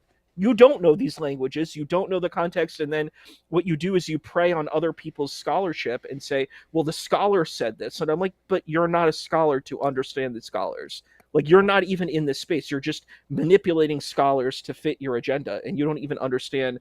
A lot of these people, you made a very good argument where you said there are certain kind of Dawagandists that quote scholarly texts, but what they do is they don't actually represent the scholar's perspective. Like, you and I, we've done scholarship, so we know about abstracts, we know about the limitations of the study, we know that all of these things are within academic papers, right? So if you're looking at an academic paper, you can't just come in and be like, I'm going to cherry pick something from the academic paper that suits what I'm saying. You have to represent the entire academic paper. That's why people spend years going to college or getting a doctorate, because it's a lot of hard work. And it's a skill to understand what these academic papers are. It's not like I'm going to you become a Google shake. You go and you look up the paper and you say, oh, this paper has some line that agrees with what I'm saying. You pull out the line. You don't know what the line means in the context and you misrepresent it. Like I watched a debate with a person who was representing Dawah versus Hinduism, and they looked at Hindu texts and they misrepresented. Every single argument against Hinduism was invalid. None of that stuff was true, and they misrepresented all the scholars that they pulled because they didn't actually understand the scholar. All they did was they Googled something incendiary about Hinduism, and then they were like, let me misrepresent Hinduism. It's gross. That's Dawah in a nutshell. Let's see. Isa, Jesus loves you. Shalom from South India. Vanakkam, namaste. How are you? So sitting around and degrading women is Dawah. Yeah, actually, it kind of is. That's the Dawah geared towards young men.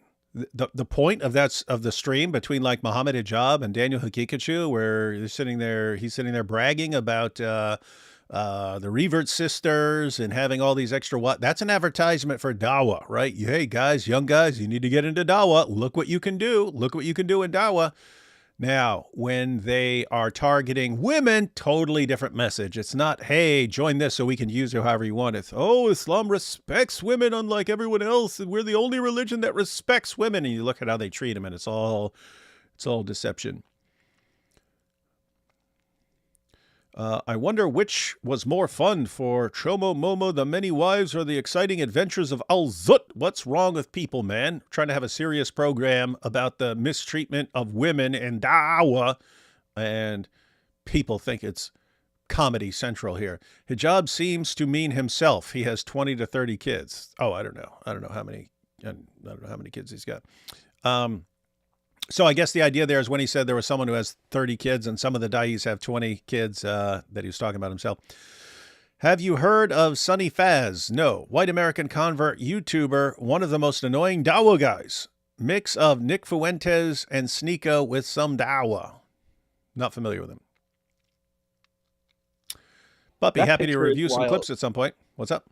That picture is super wild of that last... Orthodox clips? Oh, yeah. Oh, that is wild. Why is this person calling themselves... I think I've seen this person before, Orthodox Muslim. I'm like, why are you calling yourself Orthodox? Yeah. That's not something that exists in classical Islamic tradition. It seems like you're imitating Christianity.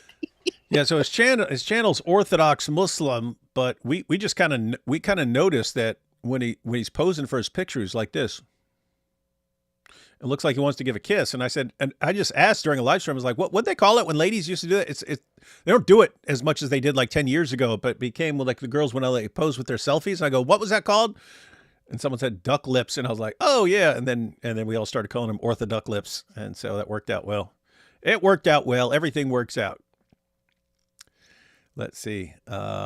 D Wood is jealous of Dawah guys having more girls. That's right. We're all jealous of the Dawah guys. Mike Winger has secret hotel Star Wars collections. Probably does. We can't prove that person with Ali isn't grapes to Jenna. Oh, that's a good point. So, you may remember this way back when Ali Dawah had a sort of debate with AP, and Ali Dawah had someone feeding him grapes while AP was speaking, and I assumed it was a woman feeding him grapes because it would just seem extremely weird to have a guy feeding you grapes. But then people pointed out, nope, you can see the sleeve, and it's the same shirt that Smiles to Jenna was wearing later in another video. And so, yep, Ali Dawah. So how do we know the woman in Ali Dawah's video with the whiteboard isn't actually Smiles to Jenna? We don't. We will never know. Given Ali's strange intonation reading the whiteboard, I'm not convinced that it isn't scripted. It could be. It's strange disbelief that he isn't simply making up what he's reading, given how grimly comedic that skit is. Well, keep in mind, that's from a much longer video. Those are just the clips of interacting with the whiteboard. And the point here is the Dawah guys seek to reduce women to being whiteboards for them. I remember being taught that in Islam, a man could only have multiple wives if he could afford to provide for them and the children. Is that not true? Yeah, you're supposed to be able to provide. That's why I said earlier that it's understood in Muslim countries, you kind of can't do it.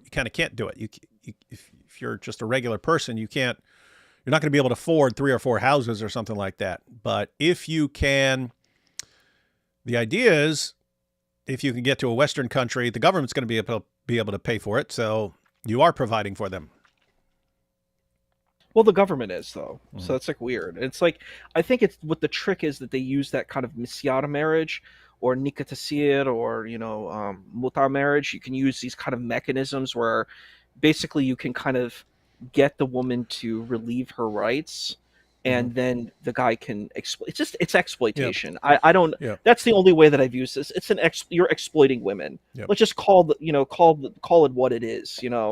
Yeah. And what you're actually told is that you have to be able to treat them fairly. You have to be able to treat your multiple wives fairly and stuff. So hey, if I've got the government providing for all of them, then I guess we're all good to go. And I'm meeting the requirements. This is a gem. Sahih al-Bukhari 5165. Let me see. Narrated Ibn Abbas, the Prophet said, if any one of you, when having sexual intercourse with his wife, says Bismillah, and says the rest of this, and if it is destined that they should have a child, then Satan will never be able to harm him. That's good to know. Seems like everyone should be doing that, and then Satan would never be able to harm anyone. That's good. Good plan. We'll see if it works. Put that into practice. If Allah creates every soul and by his qadr predestines belief and disbelief, why bring into being those he decreed would reject him only to punish them eternally for fulfilling his word? Paradox? Well, if you're talking about the Quran, it just says that Allah has decided, and this gets spelled out more in the hadith, that Allah decides long before you're born what you're going to do, whether you're going to believe or disbelieve. I actually heard Mary Harp. I'd have to see this verified. I'd have to actually look. I'd have to actually line up all the verses and so on. Mary Harp, she told me that, so Muhammad had his uncle during his early revelations. His uncle was still alive, and his uncle Abu Talib dies as a polytheist. And apparently Muhammad was all broken up, like he had failed. Like, hey, I had years to convince my uncle to convert to Islam, and he didn't, and he was all broken up. Mary Harp has said that if you look at, because some Quran verses seem like they're saying that you have free will and you just have to decide to follow Allah and obey Allah. Mary Harp's thesis is that those are the early revelations and that these were before the death of Abu Talib, and that after the death of Abu Talib, then it changes to Allah already decided who's going to believe and who's not going to believe, so it's not on you. And therefore, Muhammad just wasn't responsible. Again, I haven't looked at that. But I'll have to sit down and go through that because that would be interesting. Free Zudistan. There is no Zudistan, although there should be. Dawah episode 1, a phantom text. Yeah. The phantom text. Mr. Kabir, how do you feel about Mike Winger? I mean, I've just seen some of his YouTube videos. I don't really know the person very well, but you're supposed to say worst person ever, but Issa can't do it because he's too. I'm sorry. I'm sorry. I'm so sorry. Excuse me. I know. If I said, "Oh, he's your twin," you'd be like, "Ah." Issa, who's more cool, David Wood or Mike Winger? Huh. I've got my brother right here, so we'll go with that. Not even close, everyone. It's not even close. Not even close. I am a Muslim. This is pity money. Allah is King Jesus. Okay. Allah is King of Jesus. David is Lair like Kirk. Wow. David is Lair. I'm a Lair like Kirk. What is? I think they're trying to say liar. So I'm like, dude, I know. I'm sorry. I know you know. I'm like, I'm sorry. I'm like, if you're gonna pay money for a super chat, maybe you should go through Grammarly. There's Chat GPT. There's ways of actually, proof checking reading what you're gonna put because you embarrass yourself. Man. It would be funny if he's like, no, I'm saying you're a lair. You're a lair, like Dragon Slayer. Yeah. You're a Dragon Slayer. Yeah. I'm a lair. David says, I remember Sonny Faz. He used to make videos of him and his mom reacting to Andrew Tate. I think he converted to Islam because Andrew Tate and Sneeko became Muslims. Well, how's that going for old Andrew Tate and Sneeko? He likes Mike Winger. Get the unbeliever. Nope, he already said he's the worst person ever. All right. We're ready to check out God Logic and his wife. This is God Logic and Lady Logic, Christina, and they were having a discussion after her debate. And that was seriously the first thing that popped into my mind when I was watching them. I was like, this is so radically different from what how the Dawah guys act towards their wives. So let's go ahead and check some of this out. What's going on, everybody? Welcome to God Logic Apologetics. I'm here with Lady Logic herself, man. She had an opportunity to hop on a panel with... Hey, Avery, man. What is this, amateur hour? It's kind of like first day of knowing lighting is you don't have bright lights behind you. You have lights in front of you. So you're supposed to turn around. The light should be lighting you up, not lighting up everything behind you. See, these streamers, man, all they do is stream, and they miss the basic fundamental, of lighting. Or you just wait until the sun goes down. What's going on, everybody? Welcome to God Logic Apologetics. I'm here with Lady Logic herself, man. I don't even know if I should tell people how dumb I am. All right, I'm going to go ahead and tell everyone how dumb I am. At any given point, like at least half of my brain power is focused on stupid little rabbit trails and so on that just never go anywhere. But you just call her Lady Logic. Lady Logic, right? So God Logic and Lady Logic. And everyone else, I'm assuming, would hear Lady Logic. Oh, that's cool. So God Logic and Lady Logic, and she's a debater, and so this is awesome. Oh my goodness. Let me put together what happens in my brain when I hear Lady Logic. Okay. How old are you, Issa? I am 37. 37. So you are too young to remember. All right, guys, I'll try to be quick with this, but I want just once to tell people the stupid stuff that goes through my head every 5 seconds of every day that makes no sense at all. You ready? Here goes. So I hear Lady Logic. What do I think? Well, way back in the day, before your time, Issa, you had Kool Mo D and LL Cool J, right? They were rappers. And they had... I know LL Cool J. Okay. He was in Deep Blue Sea. He was the star in that. Okay, so you know him from movies and stuff. Yeah. So he started off as a rapper, and there's a reason people remember LL Cool J more than Kool Mo D. LL won their beef. They're posting diss tracks against each other. So I was on Kool Mo D's side. I was a Kool Mo D fan. So Kool Mo D, he published a diss track against LL called How You Like Me Now, right? Then LL responded with a diss track back, and that was Jack the Ripper.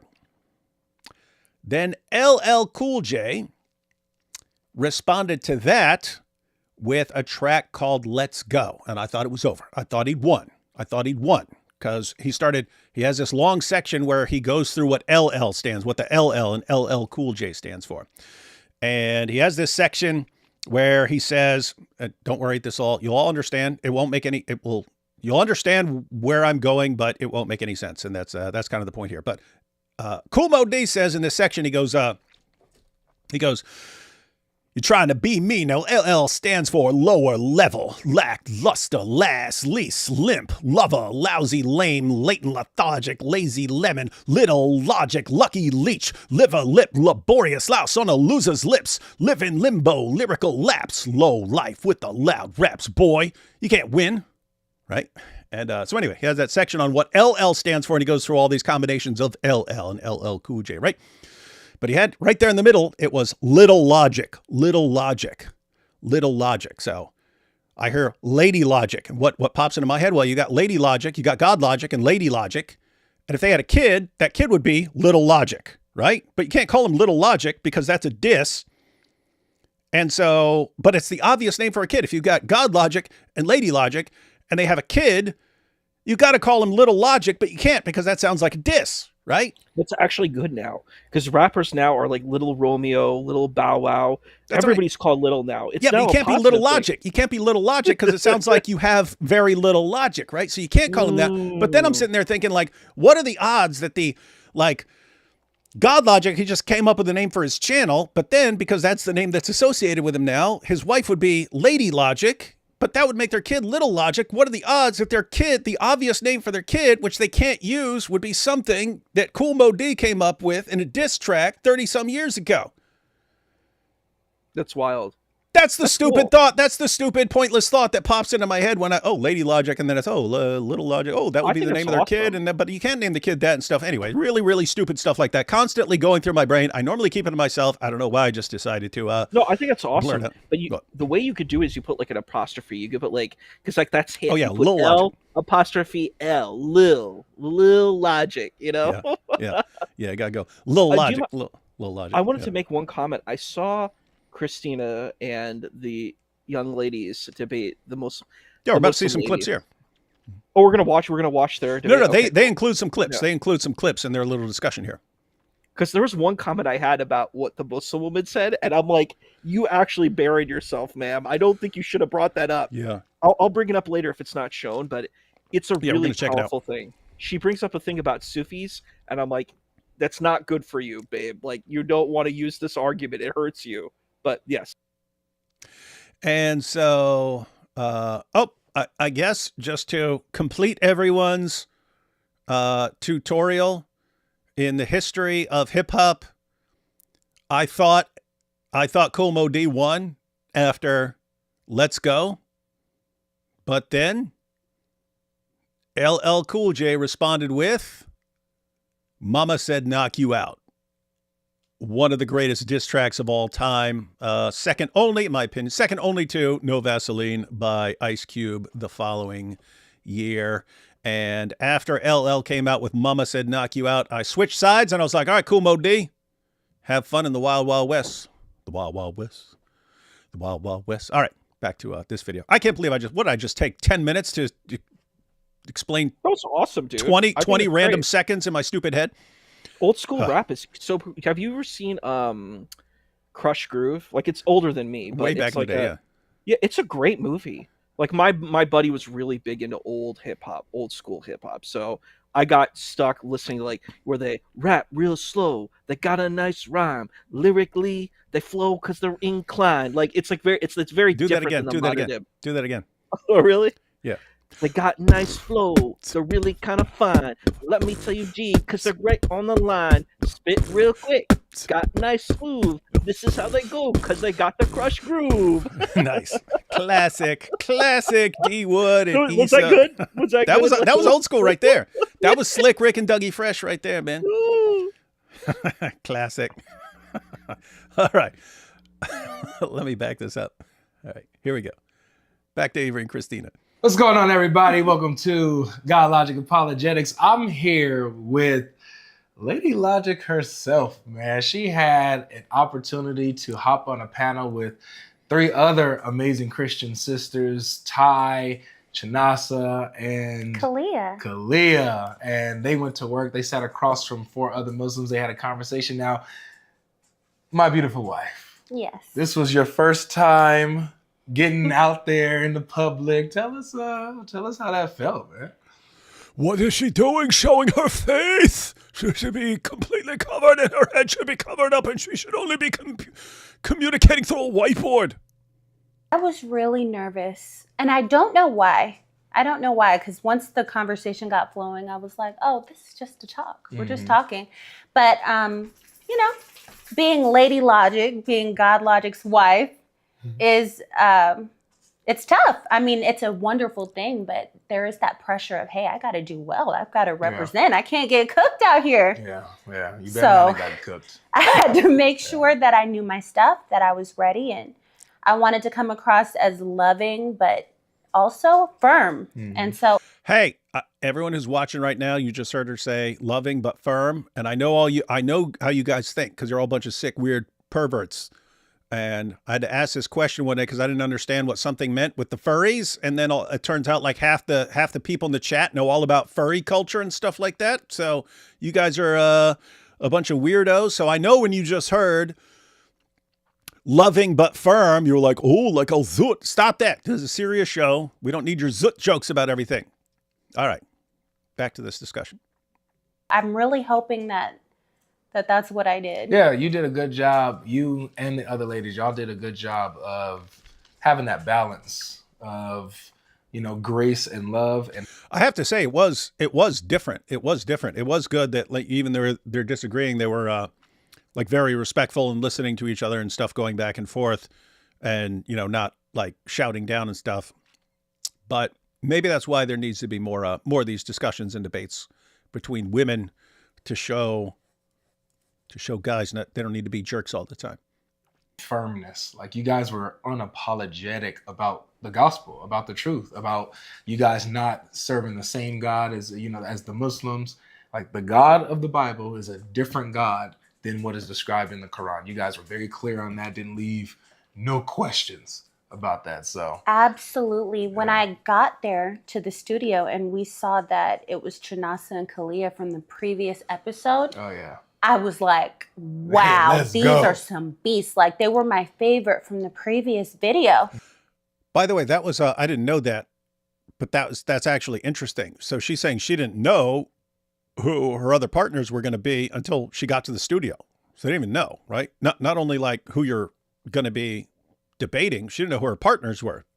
And she was like, oh, I know these ladies. I saw them from a previous episode. So in other words, this wasn't, and I'm assuming it was the same from the Muslim side, but This wasn't Christian women saying, "Hey, let's put together our squad," and Muslim women saying, "Let's put together our 4-person squad and let's go up and battle." It was kind of like, "Hey, let's get a little who's willing to come in here and debate," and then they get 4 people and there's like, "Okay, let's bring them all together." But anyway, so that's actually interesting.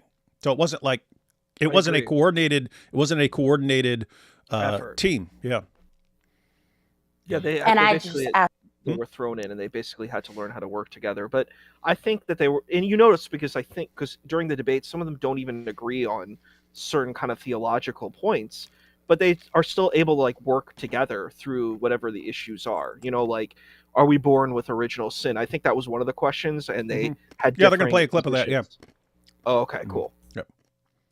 Absolutely loved them. And when we got on that stage together, it was like we'd known each other for years. We just flowed. We were having each other's back, playing off of each other. It was just completely natural, and they made me feel so at ease. And of course, my girl Ty, who I already know and love dearly. It was just, we're quite the squad. I really enjoyed being with them. That panel was stacked, man. That panel was stacked. And we're going to see what the comment section thought about such a panel when we get into this, because that is awesome. Now, so one of the prompts was about hell and whether or not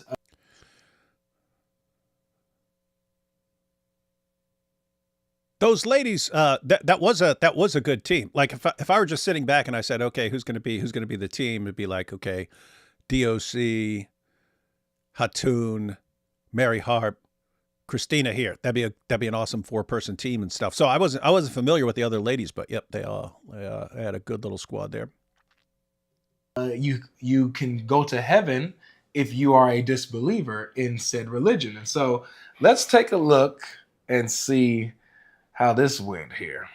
In Sahih Muslim 2662, Aisha is at the funeral of a young boy, and it says that he's too young to have committed sin. So she's like telling Muhammad, surely he's in paradise because he's too young to have committed a sin. And Muhammad says, peradventure, it may be otherwise. So I'm just curious, in light of this idea that, children are not guilty of sin, why would it be otherwise that he would be in paradise? So the hadith that's mentioned in the Sahih, you said Sahih? Sahih Muslim. 2662. Hadith is the Prophet's narrations. And first of all, off the dome. You think like they don't know this stuff? I'm sorry, this is something that really irks me. When I see like a Muslim hey everyone, don't be irking Issa here. All right, go ahead. It's so condescending. You come in and you think that your interlocutor doesn't know this like basic stuff. She quoted the hadith. She clearly knows what hadith are, and she knows the number. She understands what this thing is, and you're like, I'm going to explain what Sahih hadith is. I'm like, it's insulting. Yeah, she's quoting it to you. She obviously is familiar. It's so condescending, and I hear that too. They're like, you don't know the Arabic.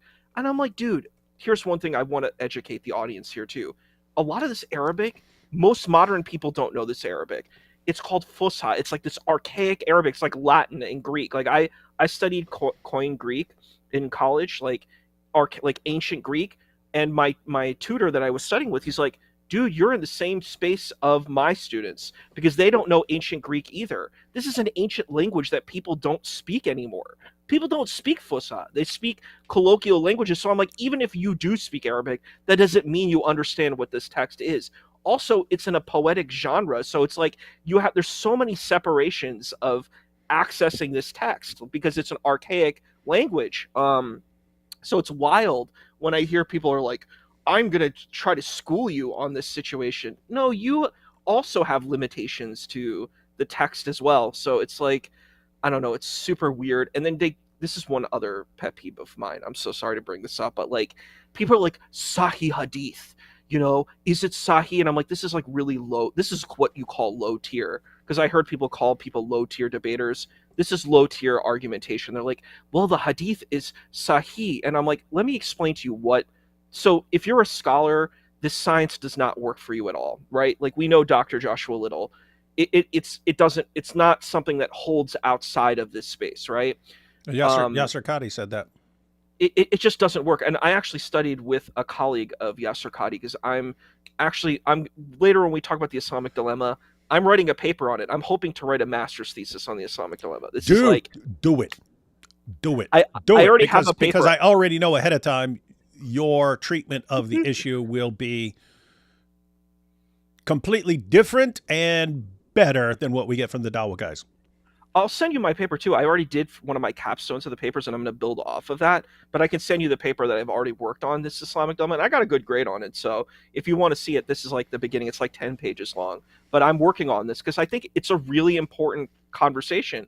But the idea about hadith is like people are like, well, it's sahih, that means it's true. And I'm like, yeah, no, you're confused. So the idea is that like there's a bunch of chains that say this narrative is true.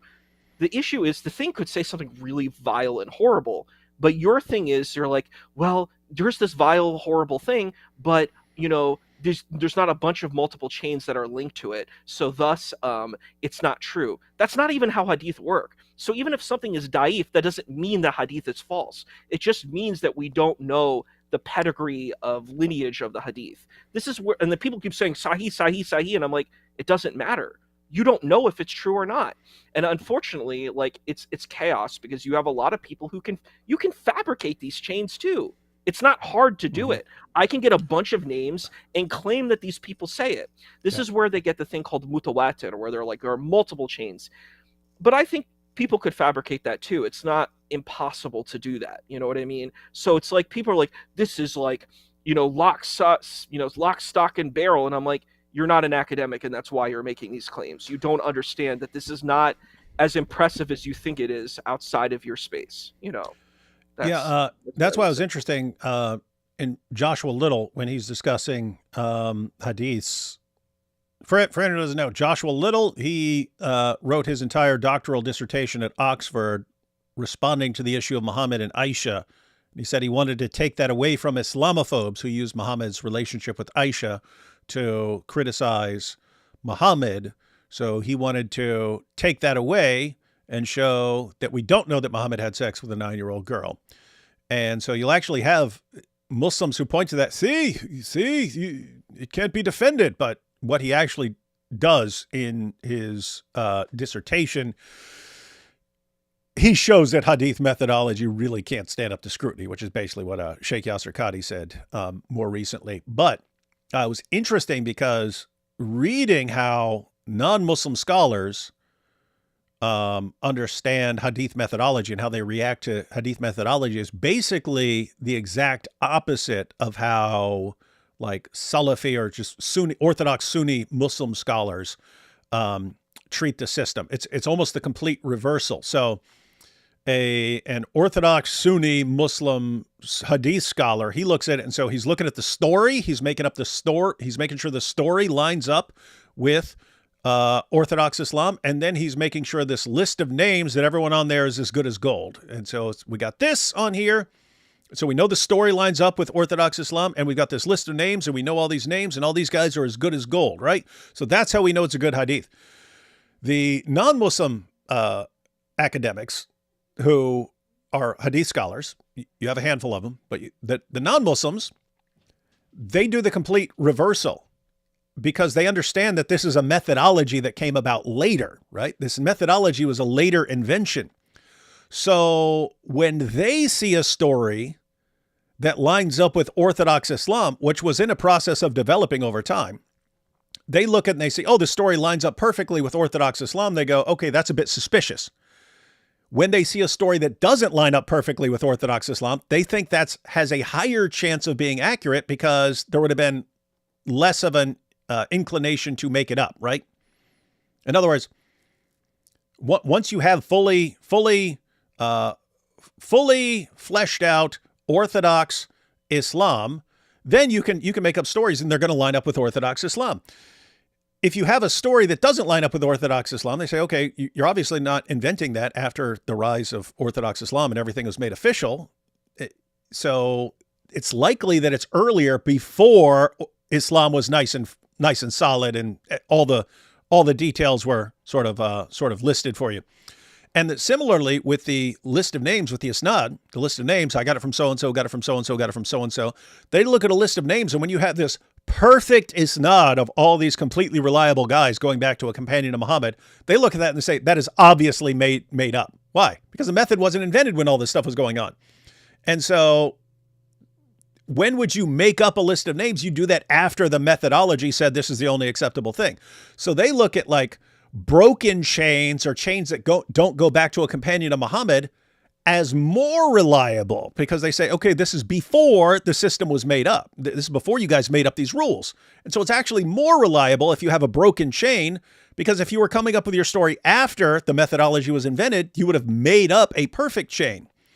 And so the fact that you have a broken chain shows that it probably goes back before the method was finalized, and it's actually earlier material. So they do the exact opposite. But you said something really important in your debate with Robert Spencer, and it was a really good debate.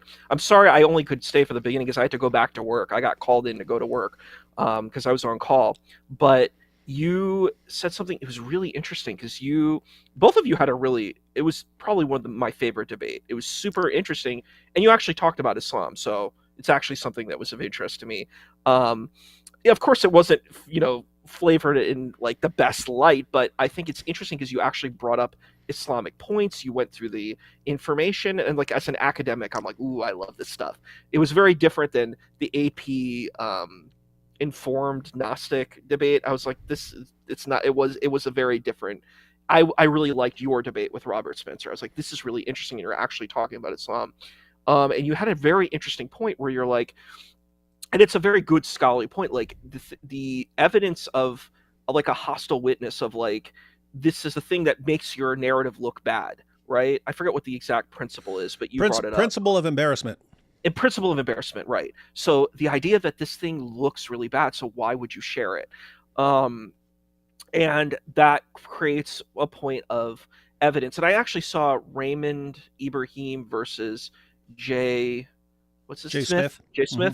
And it was interesting because I think Raymond Ibrahim won that debate in the sense that he brought up one point where he was like, yeah, this is a polemic that you're bringing up, but the thing is, if you use this type of line of argumentation, it can be used against you. So if you're going to say, hey, these things are unhistorical, well, history is it's murky at best. People didn't have Facebook and MySpace, and, they didn't have this like internet carbon footprint where you could find it.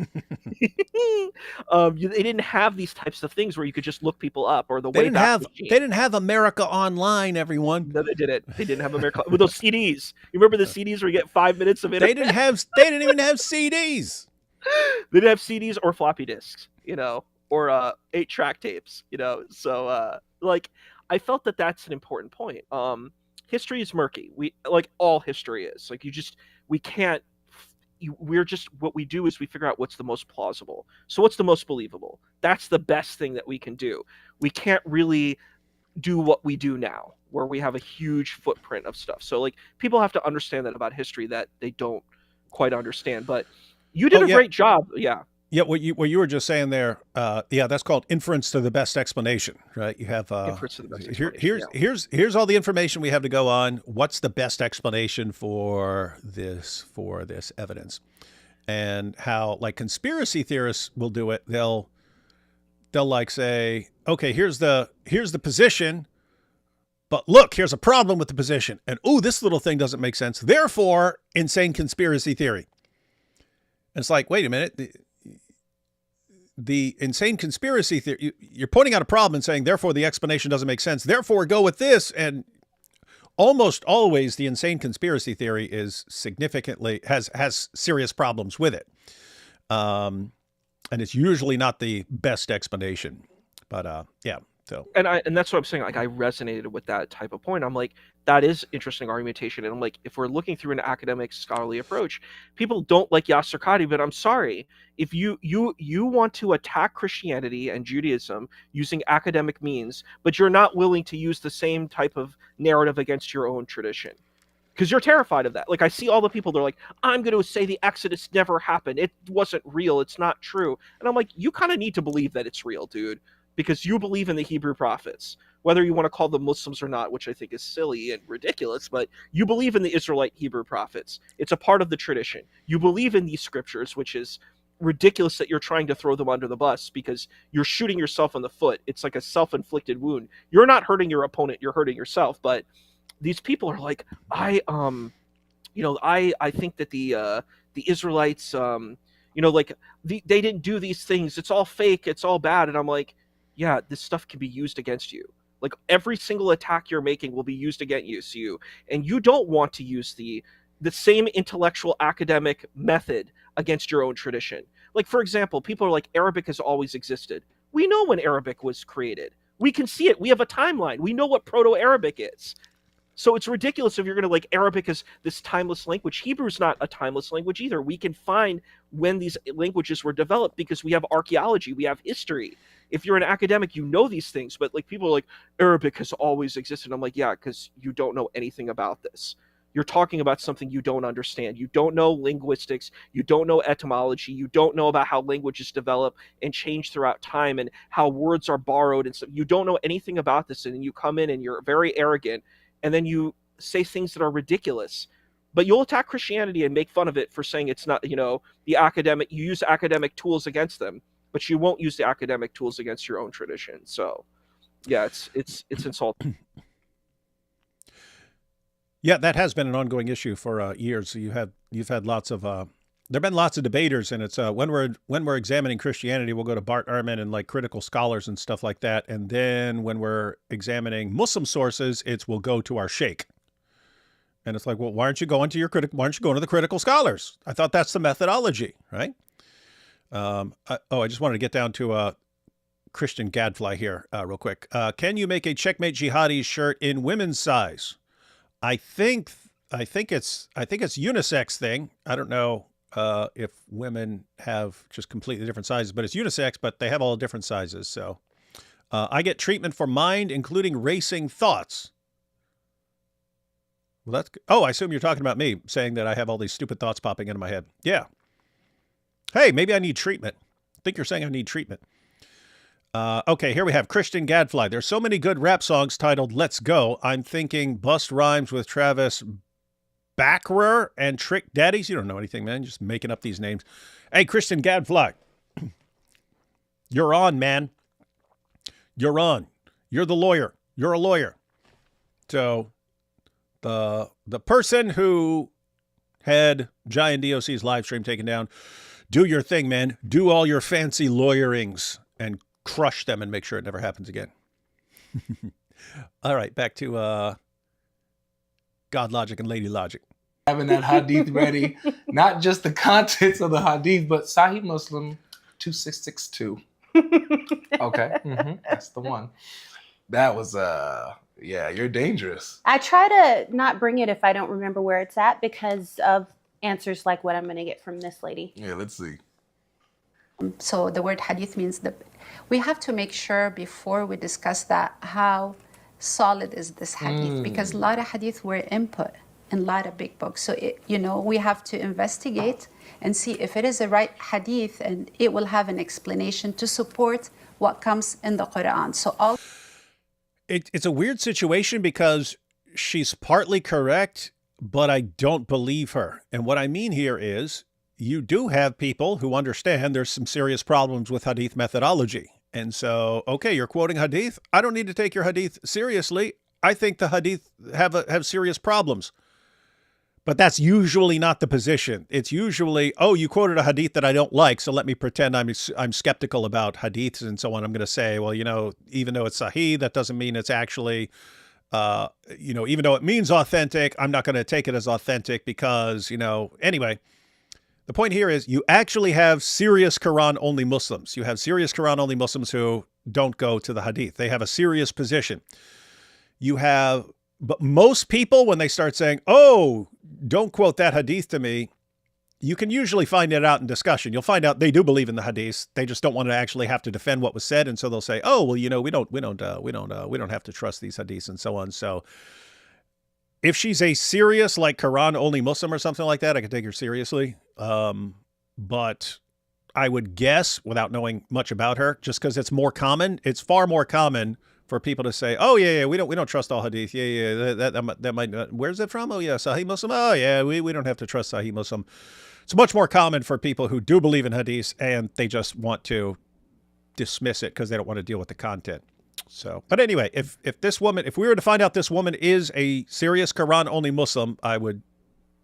You can grant. You can say, "Oh, okay. If you think hadith are unreliable, fine. Let's toss the hadith out. We'll talk about the Quran." Let's see. Prophetic hadith. What's up? Oh, I wanted to say one thing about that that's interesting, because you're right, because there is this, I call it a grift, where it's like, you're like, well, I don't like these hadith because they don't fit with my ideology. So I'm just going to say, oh, it's not sahih, or, and they'll claim it's not sahih, but they don't even know if it's sahih or not. And they're like, I reject this hadith because it doesn't work with my theology, but I'll take this other hadith because it represents my ideology. And then you'll attack people, and then I saw in this debate where they'll attack Christianity and they're like, look at the Crusades, look how horrible the Crusades were. And I'm like, yeah, you think Islamic imperialism and colonialism is good too? If you want to attack European colonialism, then you need to be accountable about your own colonialism. You can't just say that these people are bad when you're doing bad too. You know what I mean? The Muslim imperialists were not just sweethearts. They did take over land. They did subjugate people, and that's just the facts, But that was the age of empires. Everybody did that stuff. But you can't say, oh, my imperialism and colonialism is good and your imperialism and colonialism is bad. It's wrong and it's dishonest. So, yeah, I'm not with that. One second. Looks like AP. Hey, look. AP says, I'm in Israel to bring peace. Baruch Hashem. Hope you do a better job than you do on our live streams.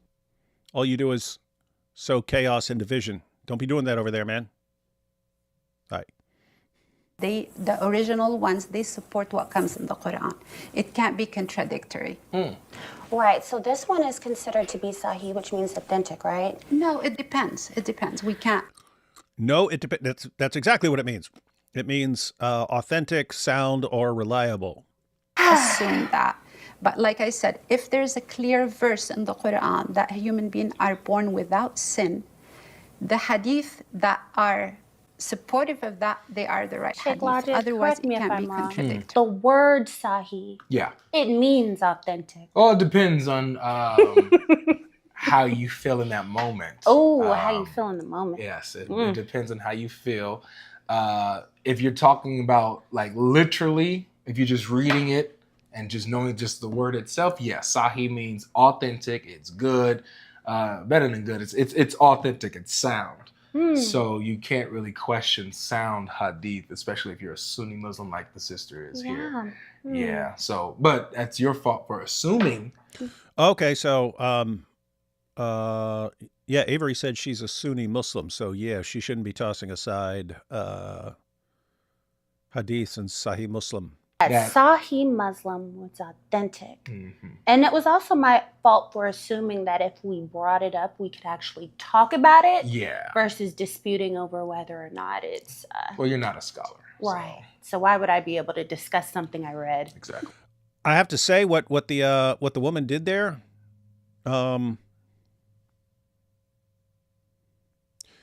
that's what I've seen Shabir Ali do. And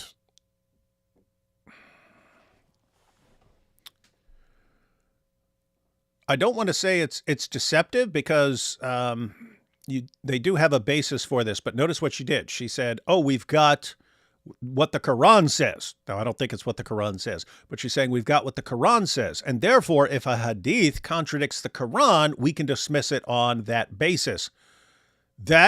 She's actually correct. If you have a hadith that contradicts the Quran, you are able to sort of toss that aside. But what I just saw from her and what I've seen from Shabir Ali is, here's the Quran and here's how I'm interpreting the Quran. And then I'm going to use my interpretation and I'm going to say that hadith conflicts with my interpretation of the Quran. And therefore I can throw out that hadith based on my interpretation.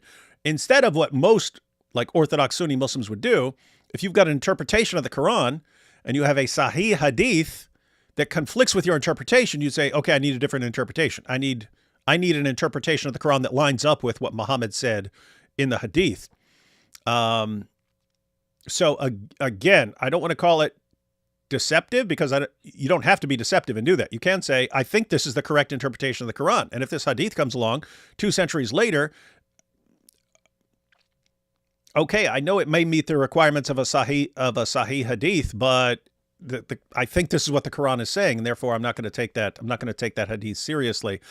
So you can do that. You can do that, but that just wouldn't be like Orthodox Sunni Islam. All right. That children aren't guilty of sin. My question is, like, we're like Aisha, right? We're like, why, this kid is too young to have committed sin. So I don't think that Quran verse you're mentioning contradicts that idea.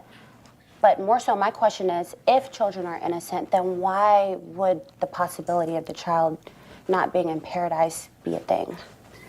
Like I said again, the hadith does not, if it does not align with the Quran, then we have to assume that it's not a concrete, solid hadith. There were a lot of hadith input in even big books, famous books. So, I mean, the hadith collection is full of big books, huge books, guys.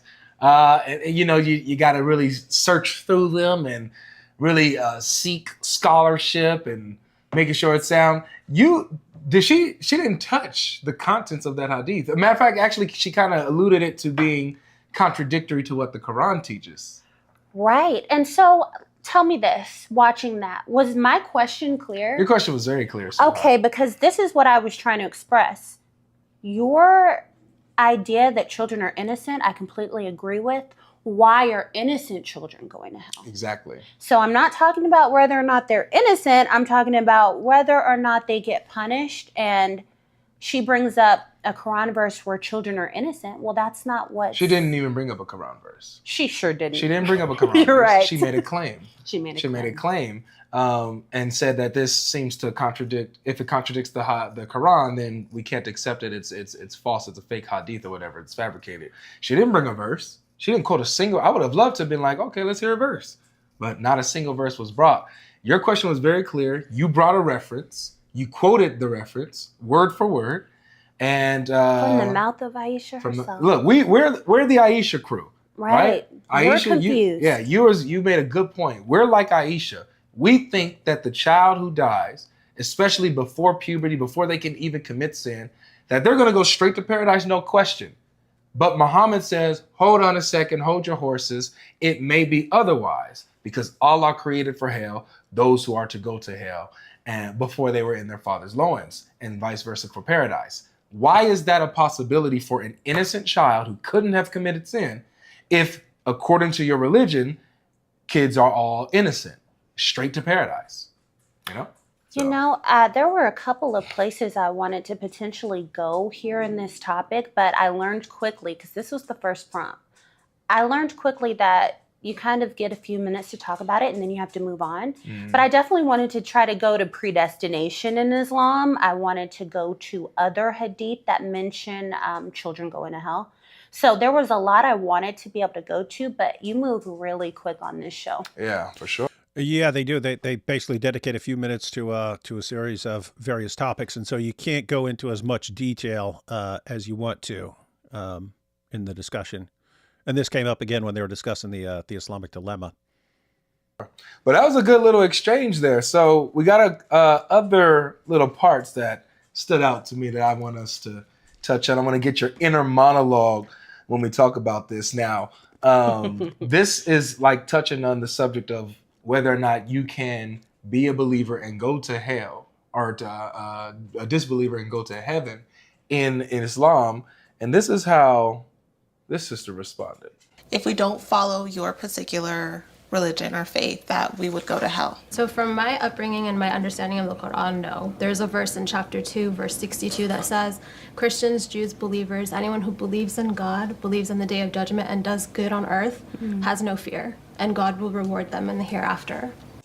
So, according to this Muslimah, if you are a disbeliever, it doesn't matter, it's okay. You will still go to paradise. As a matter of fact, she doubled down on this a little bit later. And here's your response 262. It's talking about converts. I think it's 385. very clear because, 385. like we spoke of earlier, you have to believe in Allah on the last day. And how do you reconcile that with verses like 385, where What? it says, "Those who seek another religion other than Islam will not be accepted, and there will be losers in the hereafter." Or there are 98:6. Issa, did you catch that? She laughed when she said losers because she thought it was funny to say losers. Because we use it, you know, we say it like loser, but you'll have it in Quran translation that translated as losers and stuff. But listen to her laugh; it's actually funny. And how do you reconcile that with verses like 385, where it says, "Those who seek another religion other than Islam Will never be accepted. will not be accepted, and there will be losers in the hereafter." Or There are 98:6. She laughed when she said losers. What was that? Why you chuckle when you said there will be losers? They're gonna be losers Gonna be a in the loser hereafter. in the That's- I don't know. Something about that verse. You're gonna be a loser. Losers! That just really cracked me up. But I am so glad because if you go back and you watch this full thing, the conversation got diverted when she first brought it up, and I was like, I want to talk about this. And being able to bring it back up made me so happy because I wanted to challenge that. And that's the thing. All of these ladies were absolutely lovely. They were sweethearts. I mean, after this, we all hugged. But there were several moments where I just feel like either intentionally or unintentionally, They're lying. there was dishonesty. Yeah. Straight up lying. I'll say it. Yeah, I'll say it. baby. There's moments where some of them are just probably just straight up lying. But hey, you know, or maybe they genuinely think this and they're lost. And you I know, think see, if I'm being charitable. I do think that she genuinely believes this, but again, she never answers my question. How do you reconcile your belief based on that one verse with this verse? So let's see how this engagement goes. Those who seek another religion other than Islam will not be accepted, and there will be losers in the hereafter. Or There are repeated 98:6. verses where God says, like, we will call them according to their books. As long as you believe in God, you believe in the day of judgment, and you do good, you have to be a good person, which is kind of going back to what we were saying earlier about why we strive and why we do our practices to support our conviction of the hereafter. We're driven by the good deeds because that is a tenet of our faith. So, Dania, do you believe Christians will go to heaven? I do. Right there. So even the Muslim sister next to her had to be like, you know, okay, so do you believe that Christians will go to heaven? She says, I do. And she just, okay, you know, she doesn't correct her, even though I knew that she didn't agree with that. She doesn't agree with that. She absolutely didn't agree with her. And here's the thing. That's what makes having these conversations like this a little bit difficult, because you will have Muslims who will say something ecumenical or something palatable to make Islam appealing. Yeah. And then when you open the book and it says the exact opposite thing of what you just said, I'm asking you, how do you have this opinion when Allah says otherwise? Yep. They don't like Allah's words, man. And this is typical. They do not like what Allah says. That's why if I come across like I'm trying to press them, it's only when I feel like they're being dishonest. That's all. I mean, what are you going to do? Just sit there and just let the lie go? No. Even earlier when we were talking about the hadith, had she not said, oh, it's not authentic, even though it's Sahih Muslim, if she had said, you know what, it's Allah's decision to send children to hell if he wants to, and he's God and that's his right, you know what I would have said? Halas. Halas. Sure. Okay. I can respect that because you are honoring what your book says and you're saying he's God, and if that's what he wants to do, that's what it is. Can't fault you. So there was another segment where you guys were talking about the deity of Christ, the claims that Jesus makes. And I really love this part because you got them to say something and admit something that Hey, hold up. One second. Where'd that go? Christian Gadfly said, is there a public email for Giant DOC? They haven't contacted you? Hey, Gadfly, they haven't contacted you? If they haven't, send me an email and I'll send you their contact info.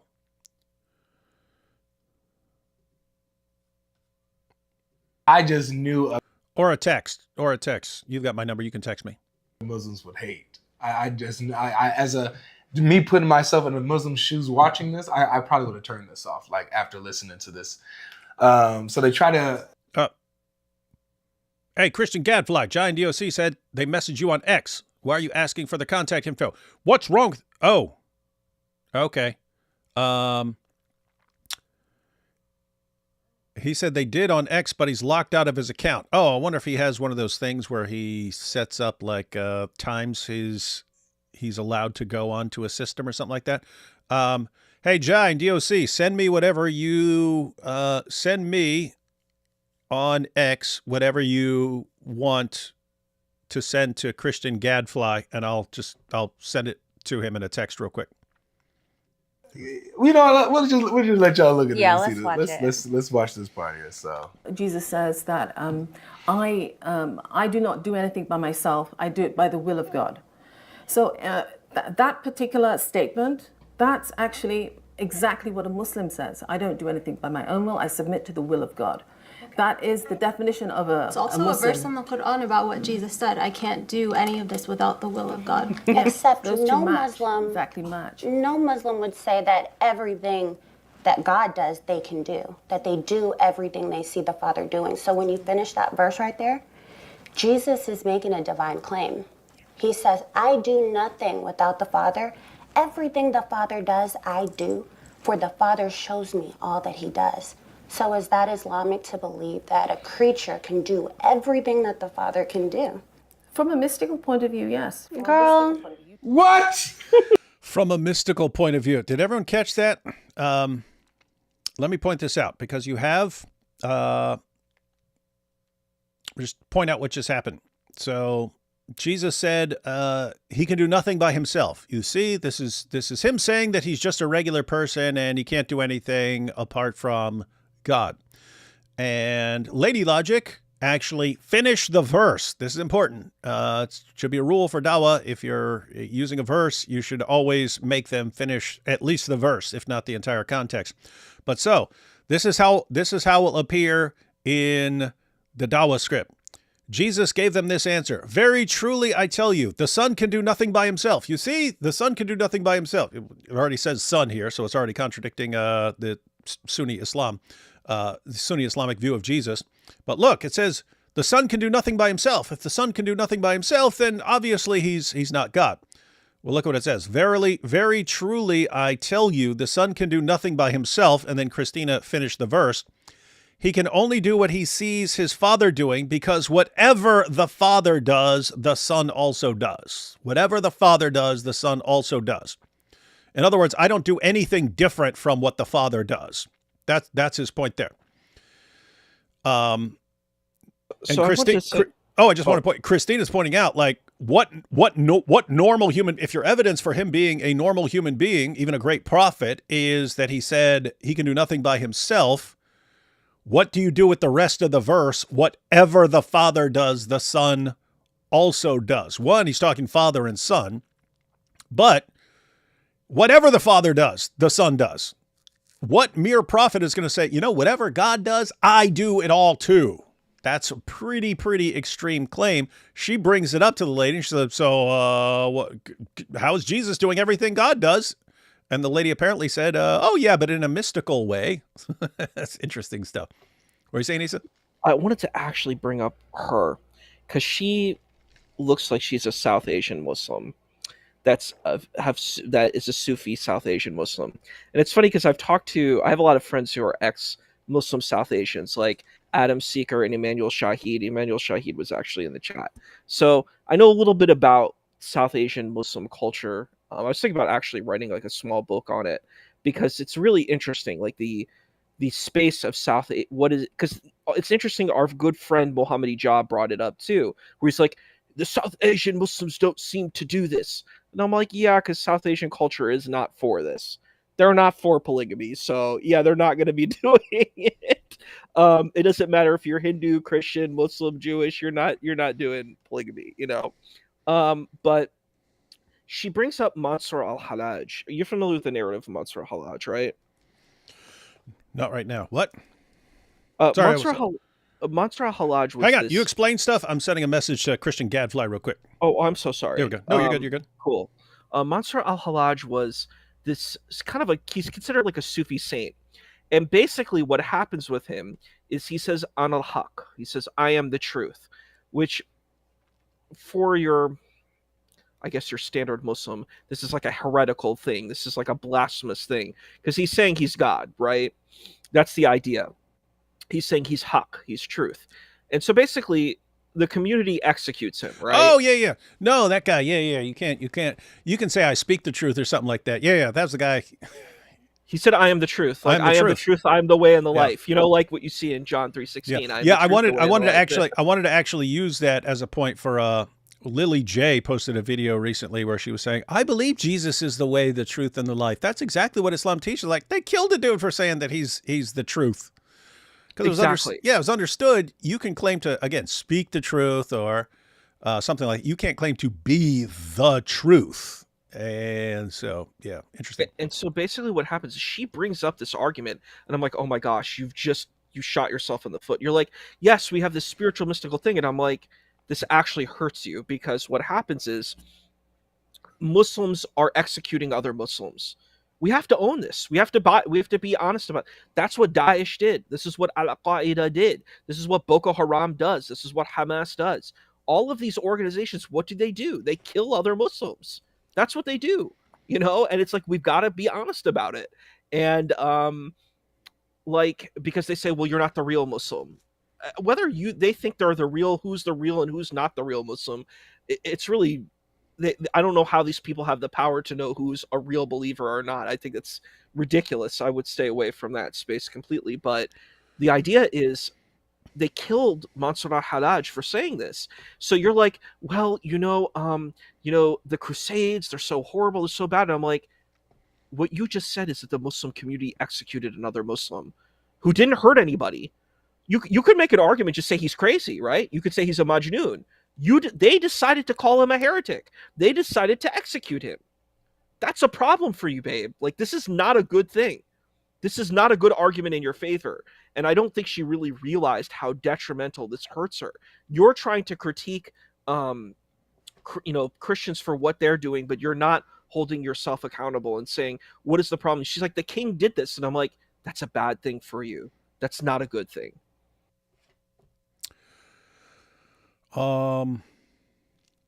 Hey, yo, Christian Gadfly, I did send you Jai's email address. I texted it to you, so should be everything you need to contact him, and he can fill you in on all the details. All right, I think we're all good on that issue. What? Such a straightforward, surgical question. Simple, and this is what these type of things do. For the Muslim, it's either you're put in a predicament. Either I be honest and say, no prophet. All right, 1 second. For some reason, it said my message failed to send. I don't know what's going on here. My texting will randomly do that and just say failed to send. I do not know how that works. I'll just keep resending it 1,000 times until it goes through. What about that? Yo. All right, there we go. I just sent it like 10 times. Hold up. I might have to grab my phone. For some reason, I don't know how technology works, but if a message isn't going through when I send it from my laptop, usually if I just click on my phone, then all of a sudden it'll go through. Can say this, and then therefore I have to acknowledge that Jesus is claiming to be God even in the Bible. Or two, I can be dishonest and say something completely radical, say something completely off base, and now I have to defend this crazy position. So now she's not appealing to Islam, really. She's appealing to mysticism now, guys. Wow. What were you thinking in that moment when she said, "Oh yeah, if you go to mysticism, yeah." I was 100% expecting to get a no to my question. The whole reason for my question was for it to be thought-provoking. Obviously, you cannot say this, so yes, let's acknowledge that Jesus is saying something more than a creature could say, and I thought that was going to be the end of it. It should have been. It should have been, the and end never of in my wildest dreams did I think I was going to get the answer that I did get, which is what makes conversations like this so much fun. But I think she did Islam a disservice here. If that's not the Orthodox belief, why are you bringing this up? Why you appealing to this, man? Would you say that? Do you believe Wait, that? let's see how you handle this. You know, like, we got to check your reaction here. Pretty good. But no matter how much we love God, wouldn't we want to be careful with what we say? Because there is a distinction between us and God. We're created, He's not. I just think that goes kind of against, I don't know if any of you ladies would say that the way that he said that, even though you love God, right? Yeah, would you say I am Allah in the same way that No, Jesus he said? Kalia with the assist. He's a Hold on, listen. Yeah, would you say I am Allah in the same way that No, Jesus says he I was am on a he? different path. He was on a different path, so why bring him up? Why bring this heretical? Hey, Issa, go ahead and share any commentary you want. I have to grab something real quick. Sure, okay. Be right back. So now is your chance to spread all sorts of weird, goofy, Sufi stuff. Oh, shucks. So goofy soofy. So the thing is, it's not another path. That's not what she means. What it is, there's a word in Hebrew and in Arabic. The word in Hebrew is called madrega. The word is madrega, and the word in Arabic is maqam. So the thing is, people have different spiritual stations. So one can argue that she had, that he had a different spiritual station, and that allowed him a certain kind of access to kind of spiritual experience. It's not just a different path. People are at different kinds of levels, and this is a kind of element of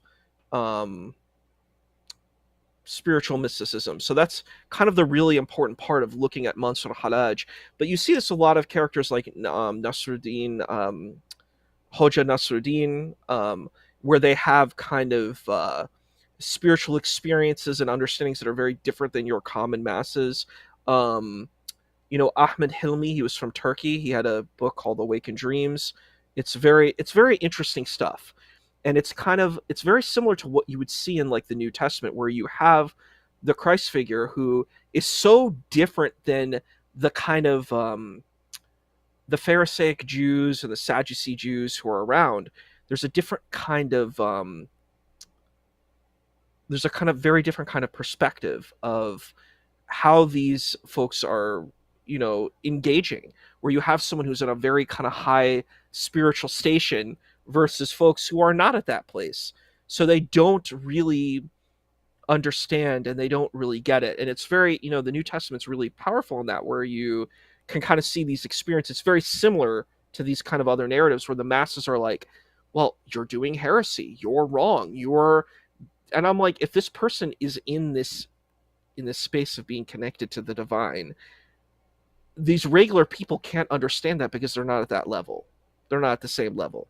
So I think that's really important in engaging that. So like, I think like a really great case, there's several cases, like if we're going to look at the New Testament, we look at the case of about the money, where the coin has, where basically there's like this trap that's set out from these kind of very corrupt officials, where the figure is like, well, what do you feel about taxes? Should you pay Caesar? And he's like, render unto Caesar what is for Caesar, and render unto God what is for God. And the idea of the case of adultery, where he's kind of scribbling sand and people are trying to trap him, but I'm like, he's at the higher level than the masses. And that's the kind of idea of what the story is with Mansur Halaj, is he's at this higher spiritual station than any of the people around him. He's actually connected to something that's way beyond whatever these other people are connected to. So, yeah. All right, you're back. Great. I don't know if what you said was weird Sufi stuff or not, but no, turns out. Turns out Giant DOC already contacted. So the one thing that I did was I was comparing the New Testament narrative to like Mansur Halaj, where I'm like, you have Christ as this entity that's way beyond everybody that's around him, and he has this understanding that these other people don't have, right? The common man doesn't get it, right? And it's the same thing with Mansur Halaj. He's this kind of like being, according to the story, that he's way beyond the people that are around him, right? And they just don't get it. They don't understand what he's saying. So that's what I was trying to share. And here, let me see. Here's the response. I said, I don't know what you were saying. And we got from here, he was corrupting our minds, David. Now we know. Oh. Now we know. Right, Sufi Muslim up if he's on a different path and is nothing that you would follow or mimic in regards to your deen and your religion, that this is not the right way to follow. He was on a different path. He wasn't on the straight path. Why are you bringing him up then? Allah is on the street. Allah's on the, okay, you know, he might be talking about Allah here, man. So good. That was so good. Yeah. Hey, I just have to point out, it's interesting because so look at God Logic and Lady Logic here, how they're interacting. He's a debater. Now she's a debater. She jumped up on stage, has a debate with Muslim women and so on. So you have Muslim women debaters. I'm just thinking of like the Dawah guys. The Dawah guys, the only time they put a woman forward is like to get other women recruited to what they want to do to them. It's something very, very creepy about that entire system, guys. Let's go back to this, though. Speaking of, man, you really wasn't holding back. You went straight for it, especially when it came to the Quran being the final revelation in continuation with the other revelation. And I just loved your answer there. Oh gee, I wonder why. This is exactly what I'm thinking about, right? Look at God Logic. He's like clearly like proud of his wife. She's always proud of him. He's always proud of her. And you just compare that to like Ali Dawah, and it's like, I want my wife to be some nameless, voiceless thing beside me who occasionally hands me a whiteboard with something scribbled on it. It seems very, very different. I'm hoping people see how dysfunctional the Dawah community is, because it's really, really bad, guys. It's really, really bad. I mean, what you're seeing right here with God Logic and Lady Logic is, if you're a woman, what should you want for your husband? Or if you're a husband, what should you want for your wife? Well, guess what? You're both created in the image of God. You want them to image God and to glorify God.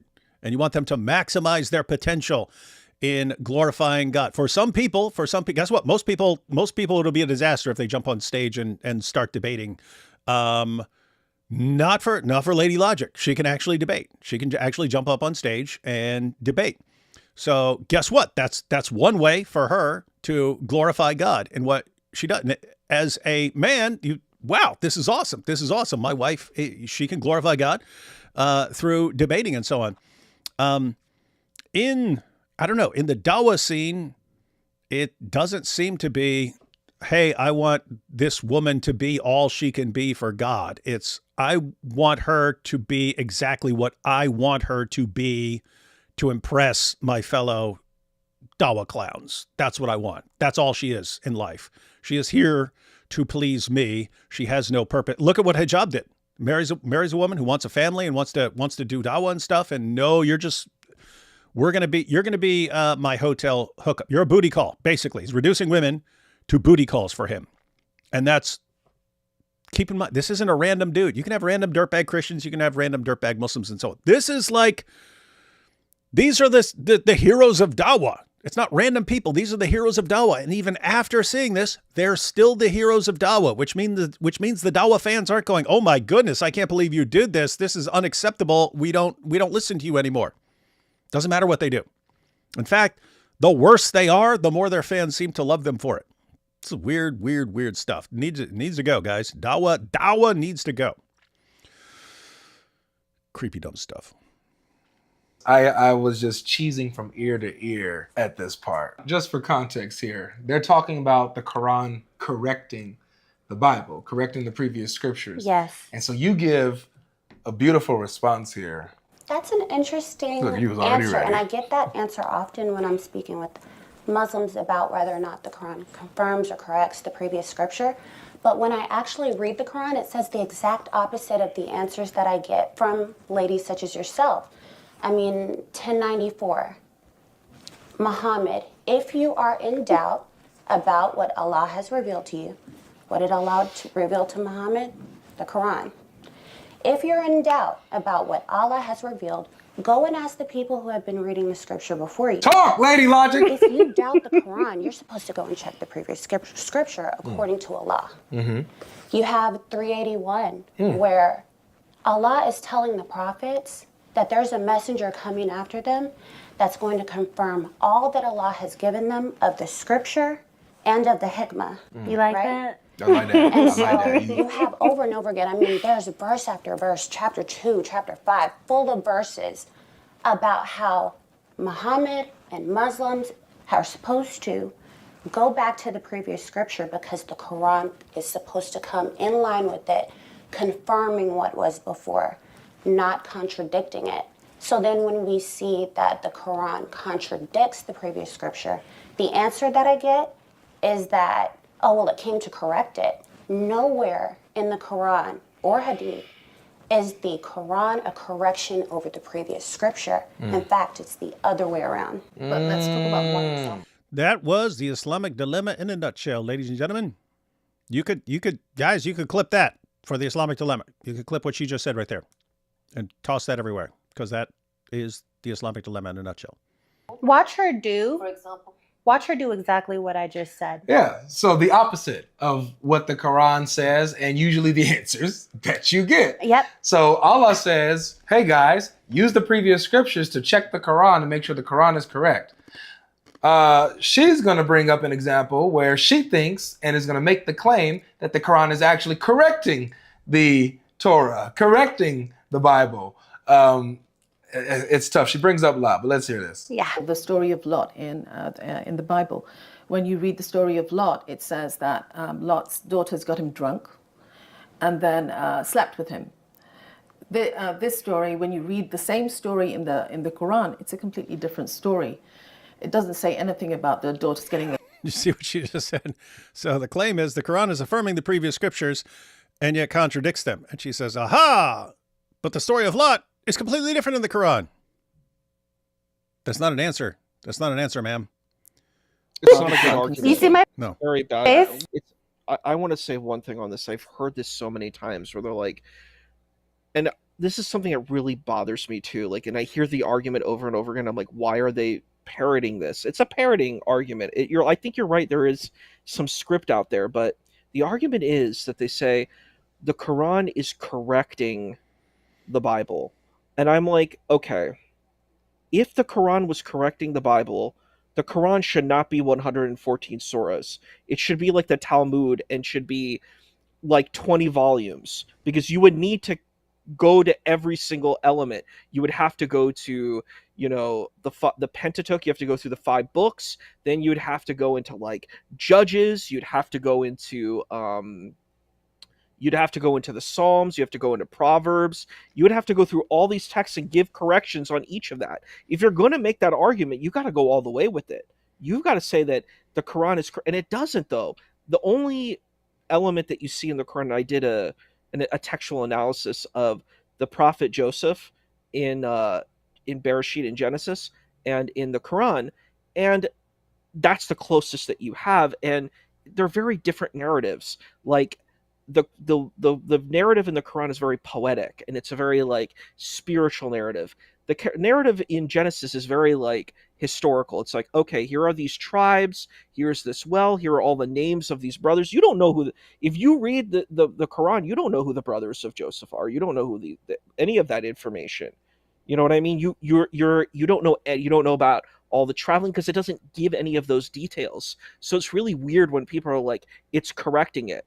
And I'm like, how do you prove that? How do you prove correction? And if you were going to do a correction, like I think of through the academic lens, you'll be like, okay, this is the feedback I'm giving. Okay, this thing is incorrect because of aspect A, aspect B. This part is incorrect. So if you're going to make that argument, you have to prove the case. The case is not proven. You're just making a claim, and you don't even know what a correction is, because a correction requires a lot of work. Like if you think of just like a foundation like in your house, like let's say your bathtub gets broken, right? You have to fix the thing. You have to pull out whatever. Let's say the clog is not working in the bathtub, or in the shower. You have to clean it out, pull it out, put a new one in, and you have to do this whole process. The Quran doesn't do any process like that for the Bible at all. It kind of gives you a Spark Notes perspective of the Bible, right? Like your experience, I'm sure you've seen that when looking at the Quran. It like gives you Spark Notes. It says, okay, here's some highlights. Here are your highlights, of what you see from the Bible. You really have to read the Bible to even know what any of these things mean. You won't really understand it. You're not going to know about the prophet Abraham or Moses or any of these prophets. You're just not going to know about them because it's not in detail. The Quran doesn't have these details. So it's like very weird when I hear a person say, oh, it tells me everything about this. No, it doesn't. You're not telling the truth. It doesn't. You just don't know this information. I was going to do my PhD thesis on Jesus through a Christian, Jewish, and Muslim perspective, right? And it was very hard through the Muslim. There's not much information. So I had to go to like spiritual elements, like mystical Islam, to kind of find this information. You don't have enough information to write. You know how long a dissertation is. It takes forever to write that. Like it's hundreds of pages. You have to, like, depending on your doctorate, if you're doing 60 credits versus 120, but it can be like 100 pages to like 300 pages, right? So that you need to have a lot of data. There's not much data that you have in the Quran on knowing about Jesus. So it's like, you're going to need these other sources. So it's really weird when a person says, I can get full confidence from the Quran to tell me about Jesus. It's not true. It's false. Yes, it is. Yes. She literally did exactly what I just said she was going to do. Yeah. I mean, verbatim, she comes up with a story in the Quran that doesn't match the Bible and says that it's a correction. That's exactly what goes against what the Quran says. And that's why in that clip, the expression on my face, I'm trying to contain my laughter because I was thinking in my head, you can't make this up. You can't make this up. Can't make this up, man. What we doing here, man? What in the world we doing here, dog? Oh, that's good. This was excellent. I want to get into the comment section here because the Muslims in the comments were going crazy. I mean, it was gold. Yeah, I actually saw, you can go over there now, even on the channel. That's Dr. Daff, the Dr. Daff show. But lots of the Muslims are saying this was a setup. Like they picked these awesome Christian debaters and then picked Muslim women who don't know anything. And I'm going to go ahead and speak in defense of the Muslim women. These are the kinds of things I hear from Muslim men all the time. Namely, yeah, they're getting things wrong, but that just seems to be pretty normal. So this isn't an issue of somehow picking weak ladies. If you think there are better ladies out there, then go ahead and get them, and I'm sure they can set up another debate. So let's see. In there, it was just gold. So let's get into these comment section. Let's see what we got pulling up. All right, so here's a comment from Suso who says, "Woman, are you kidding me? Every Muslim knows Sahih Bukhari and Sahih Muslim are the two most authentic hadith narrators after the Quran." Every Orthodox Sunni Muslim. To answer the girl's question, a simple research explained to me that the Prophet is teaching us to not judge someone too quickly because only God knows what lies ahead for them. You should not have said the hadith contradicts the Quran or questions the hadith's authenticity because Bukhari and Muslim only and exclusively have 100% authentic hadith. No place for doubt. And that's a Muslim, right? That is a Although Sheikh Yasser Qadi is Orthodox Sunni Muslim, and he says Hadith methodology cannot stand up to academic scrutiny, and so he just has to accept them by faith. And if you're just accepting them by blind faith, then you can kind of do have some wiggle room there. So, Manoon right here. What's that? I agree with him. But see, the people are. He's an academic. Like, he went to Yale. Like, he's an academic. Like, these other people aren't. What they're trying to do is they're doing shilling, right? Where they're like, we talked about this before. They're like, we'll use academics for Christianity and Judaism, but we will not use academics for Islam. We just trust the Hadith sciences as being 100% solid. We're not going to actually use, folks who have scrutiny of it, like Dr. Joshua Little and a lot of, other scholars. Probably Cook and Krona would probably have a field day with that type of stuff. But it's just like, you have to be fair, you have to be consistent, and I just believe in accountability and consistency, and I think that lacks a lot. And what the people here say, well, there's when we look at Sahih Bukhari, his argument was if someone spit on the ground or something, he wouldn't take their hadith. Stuff like that. But this is very arbitrary. This is an arbitrary way to know if someone is good or bad. And I really don't like that, where you're like, well, I'm going to tell this person is good or bad. And I think there probably are a lot of what you would call good people that don't look like your conventional good person. You know what I mean? It's a very superficial judgment, and I don't think that's good. Yeah, when you're saying that, kind of reminded me of Nabil telling me a story of how his family became Ahmadis because they were just regular Muslims and so on. And this is in the course of, like, me and Nabil constantly having discussions and watching debates and reading books and arguing back and forth. And then Nabil eventually becomes a Christian. And then his dad takes him around to various scholars who are supposed to convince him to return to Islam and so on. And having him read all this stuff and do all this research and stuff that's supposed to convert him back to Islam and so on. But then Nabil was telling me that his dad told him a story, and his dad was telling it was like it was this awesome story. He said, yes, it was either his grandfather or his great-grandfather, but your let's just say grandfather. Your grandfather was in the kitchen of his house in Pakistan, and he heard the preacher show up to the square, and he heard him outside his window, and as soon as he heard him, he knew that this man had the truth, and so he went and followed this guy. And Nabil was like, wait, that's why our entire family believes this? Because my grandfather heard something out a window and somehow felt that it was the truth, and then he went in and followed that guy, and now that's why I'm supposed to continue following this? Like, but it was that idea of, wait a minute, what happened to all this academic investigation that we're supposed to do to find the truth? You're telling me that the reason we're supposed to cling to this is because Grandpa heard something outside a window and he just somehow knew it was the truth, and now I'm supposed to go along with that. And yet when we're evaluating Christianity and so we're supposed to apply all this academic research and stuff like this to try and confirm everything, but ultimately our faith is based on Grandpa hearing something outside. Are you really? It is powerful. Yeah, That's it is heavy. Yeah, it is. That's weird very to me. heavy. Yeah. And I dig that. I think that's really heavy, and it's on point. A lot of people believe not because of logic. They believe because of emotion and faith. It's a very different, like, people have dreams. I think a lot of the people who become whatever religion, they have like a dream. It's an emotional connection, or one might argue spiritual. It's not logical and rational. And yeah, it is. It's weird. It's a very double standard. And I was thinking about that Leafy debate, and I was like, you really don't get it. Like, you're so willing and keen on showing scholarship about how bad Christianity and Judaism are, but you won't do the same thing. And they do bring it up, like, where they said, well, what do you think about the split moon? And he's like, then he just made up some arbitrary argument where he's like, well, there's an absence of silence versus a silence of absence. And I'm like, this is nonsense.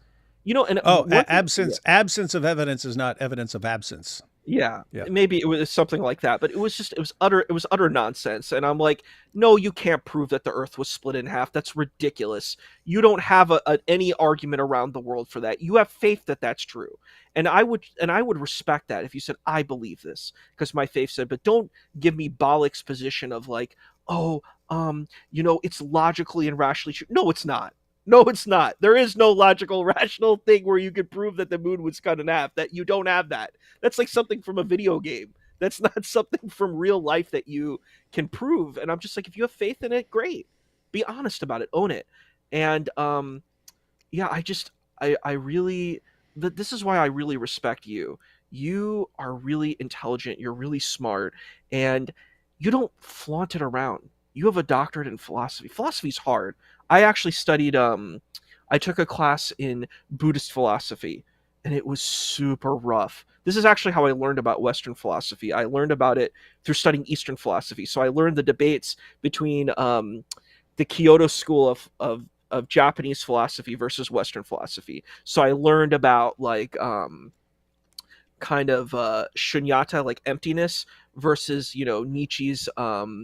Nietzsche's concept of emptiness, and like how do they compare, how did they work together. And that's how I actually learned it, through the debate of Eastern versus Western philosophers. And it was hard. It was really, really, really difficult, and it was exhausting. But then I see these people who are like pseudo scholars. They come out and they're like I think of Mr. Jake and Bracacella, where he comes in and he talks about philosophy. I'm like, man, you don't know nothing about what you're talking about. It's just you sound good, but you don't know. You're trying to defeat your opponent by using words, fancy words, but you don't really know what you're. It's not real knowledge.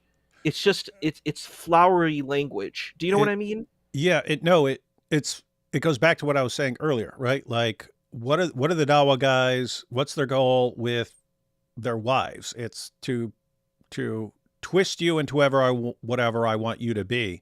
And I said that's how they use science as well. It's not because I want to learn science and understand how the universe works better. It's what use can I make of this that will help me sound more knowledgeable to get more people supporting me for my Dawah. And it's the same with philosophy, right?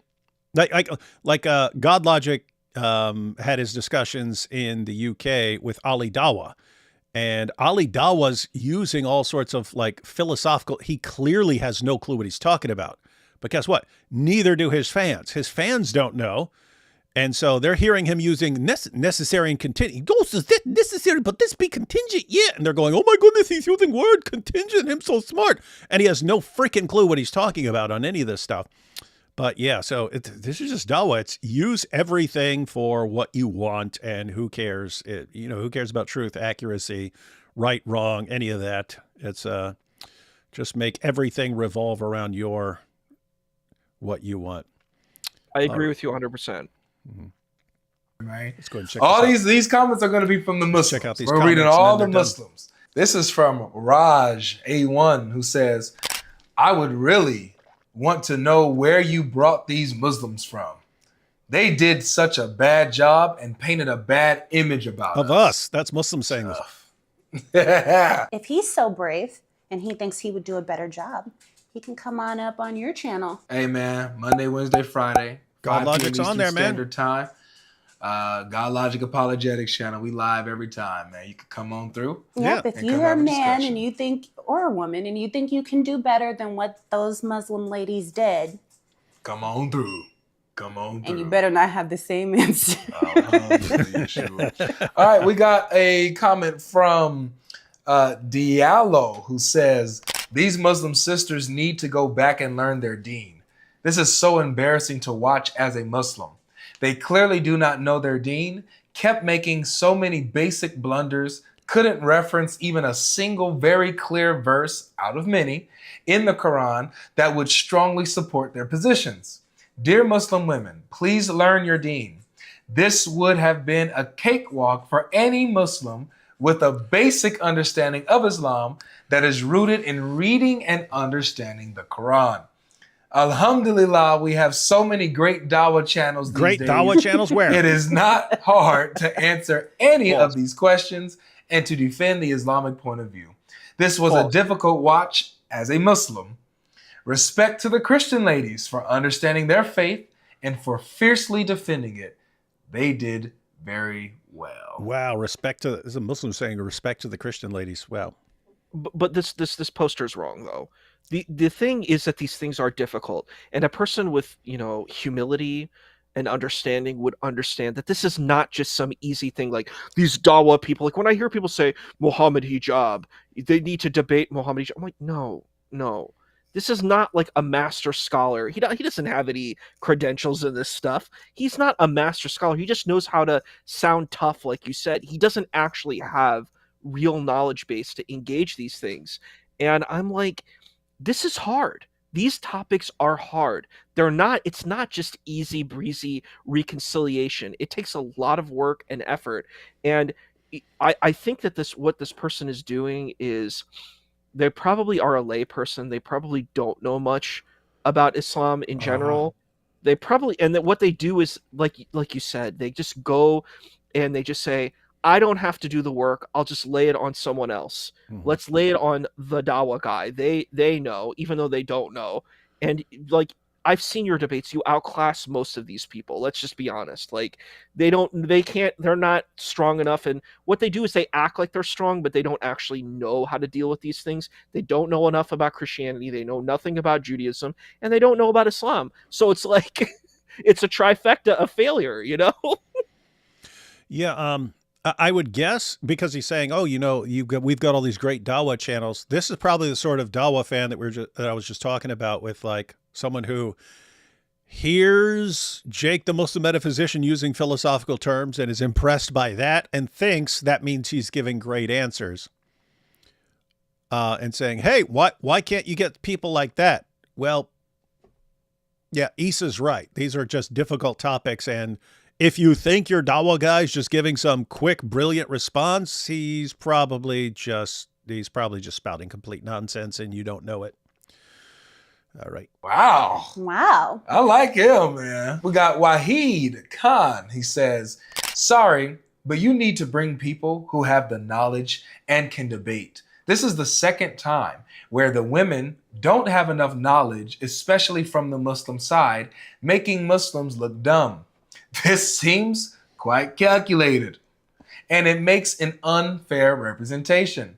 The Muslim women came across as though they had zero understanding of their religion and just stayed quiet. Ooh. If I'm not mistaken, 2 of the women that we spoke with had PhDs, and 1 was a Quran teacher. Yeah. Paradise says, go ahead and read that for him, babe. Sorry, but they said a lot of falsehood. So the confusion of the Christians is very understandable. Wow. They made some good points. We do not believe Christians of today enter paradise. And yes, we do believe they commit shirk through the Trinity. There are specific verses about how disturbing the belief of the Trinity is in the Quran. Anyways, one who commits shirk, we do not view them as believers, and only believers enter paradise. As for the Christians and Jews of before, of course they will be, because we believe they followed the truth back then before it was changed. You missed the whole Islamic so they dilemma. did not take a man as God. Oh, nice. Okay. So, No, man, that we was got a a lot of... That person just said a load of nonsense. I'm sorry. That person's like, yeah, the text has been... You don't know this. Mm-hmm. You don't have any scholarship. Like, I'm sorry, we're not going to go deep into the Islamic dilemma, but like, No, yeah, we'll be doing that next week. Yes, I'm not going to go deep into it. I'm just going to say one light thing on this. If you believe that these texts have been changed, then you need to show an original source text, and you cannot. So you need to be quiet about that. Don't tell me about things that are changed when you don't know. First of all, you're not a scholar of ancient literature and ancient texts. You don't know enough about manuscripts. A lot of what these people do, there was this movie that I saw, and it was really interesting. It had Jesse Eisenberg, and his father is a professor in the movie. And basically what happens in the movie is this guy really doesn't know anything, but his dad's a professor. So his dad talks about this book. So he learns the talking points of the book, and he tries to impress this girl with it, and he succeeds. But he doesn't actually have real knowledge of the book. He just knows this kind of shadow this imitation of the knowledge of his father, and he passes off this imitation of the knowledge of his father to impress this girl that he wants to be with. And all it is, it's fraudulent. He doesn't actually have real knowledge. He didn't actually read the book. He didn't actually do the work.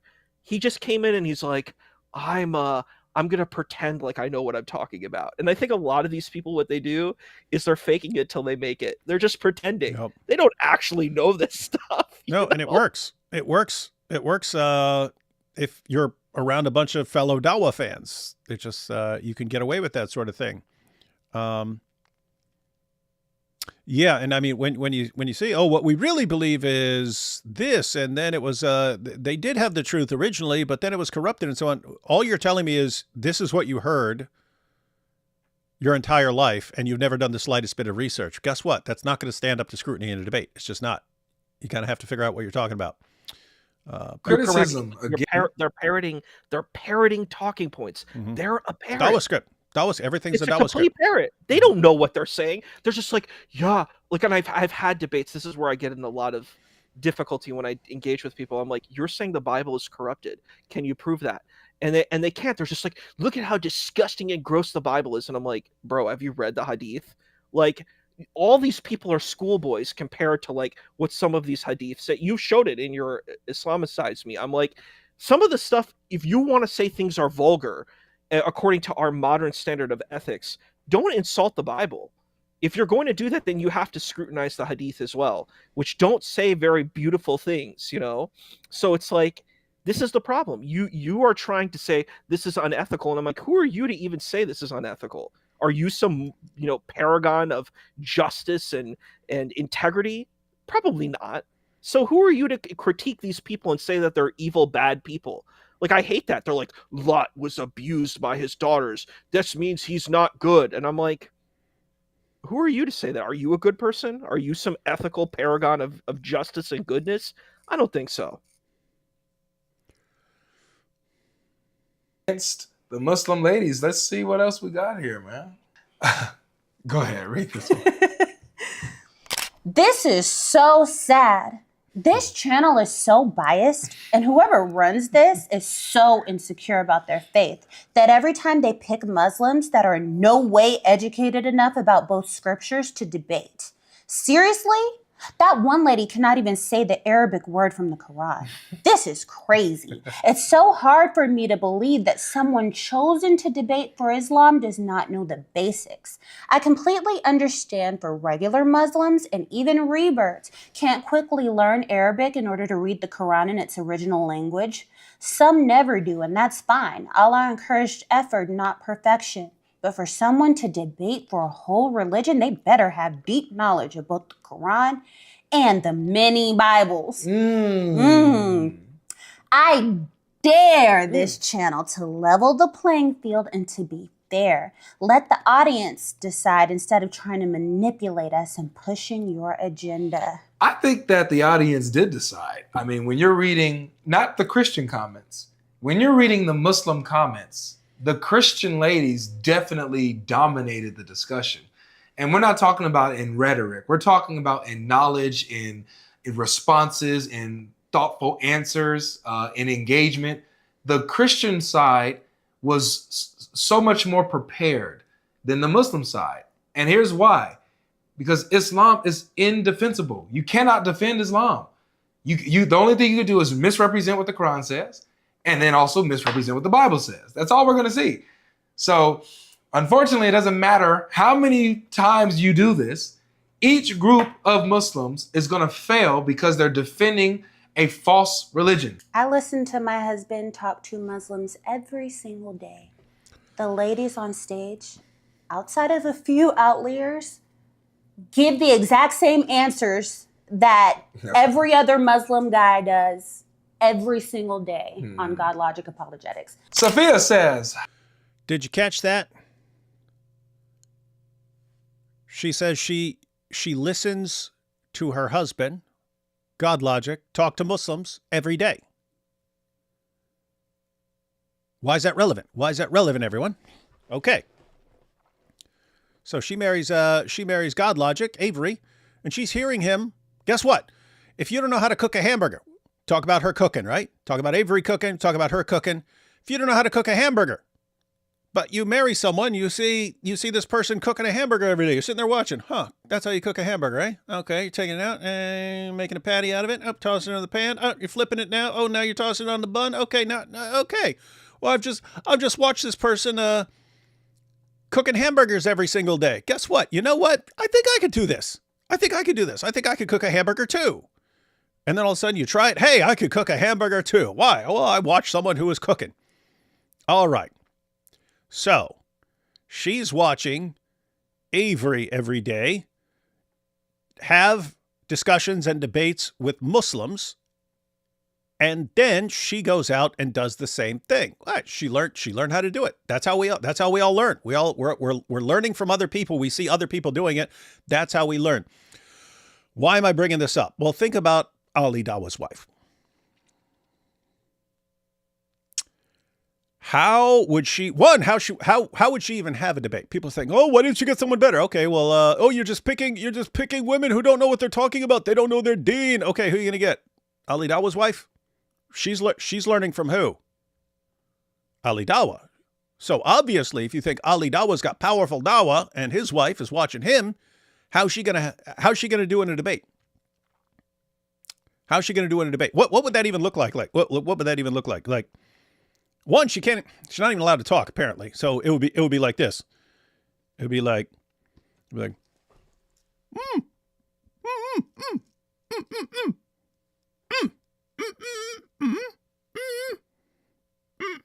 and you'd be sitting there reading it, and Ali Dawah would have to like pronounce it for her and be like, the Trinity make no sense, yeah?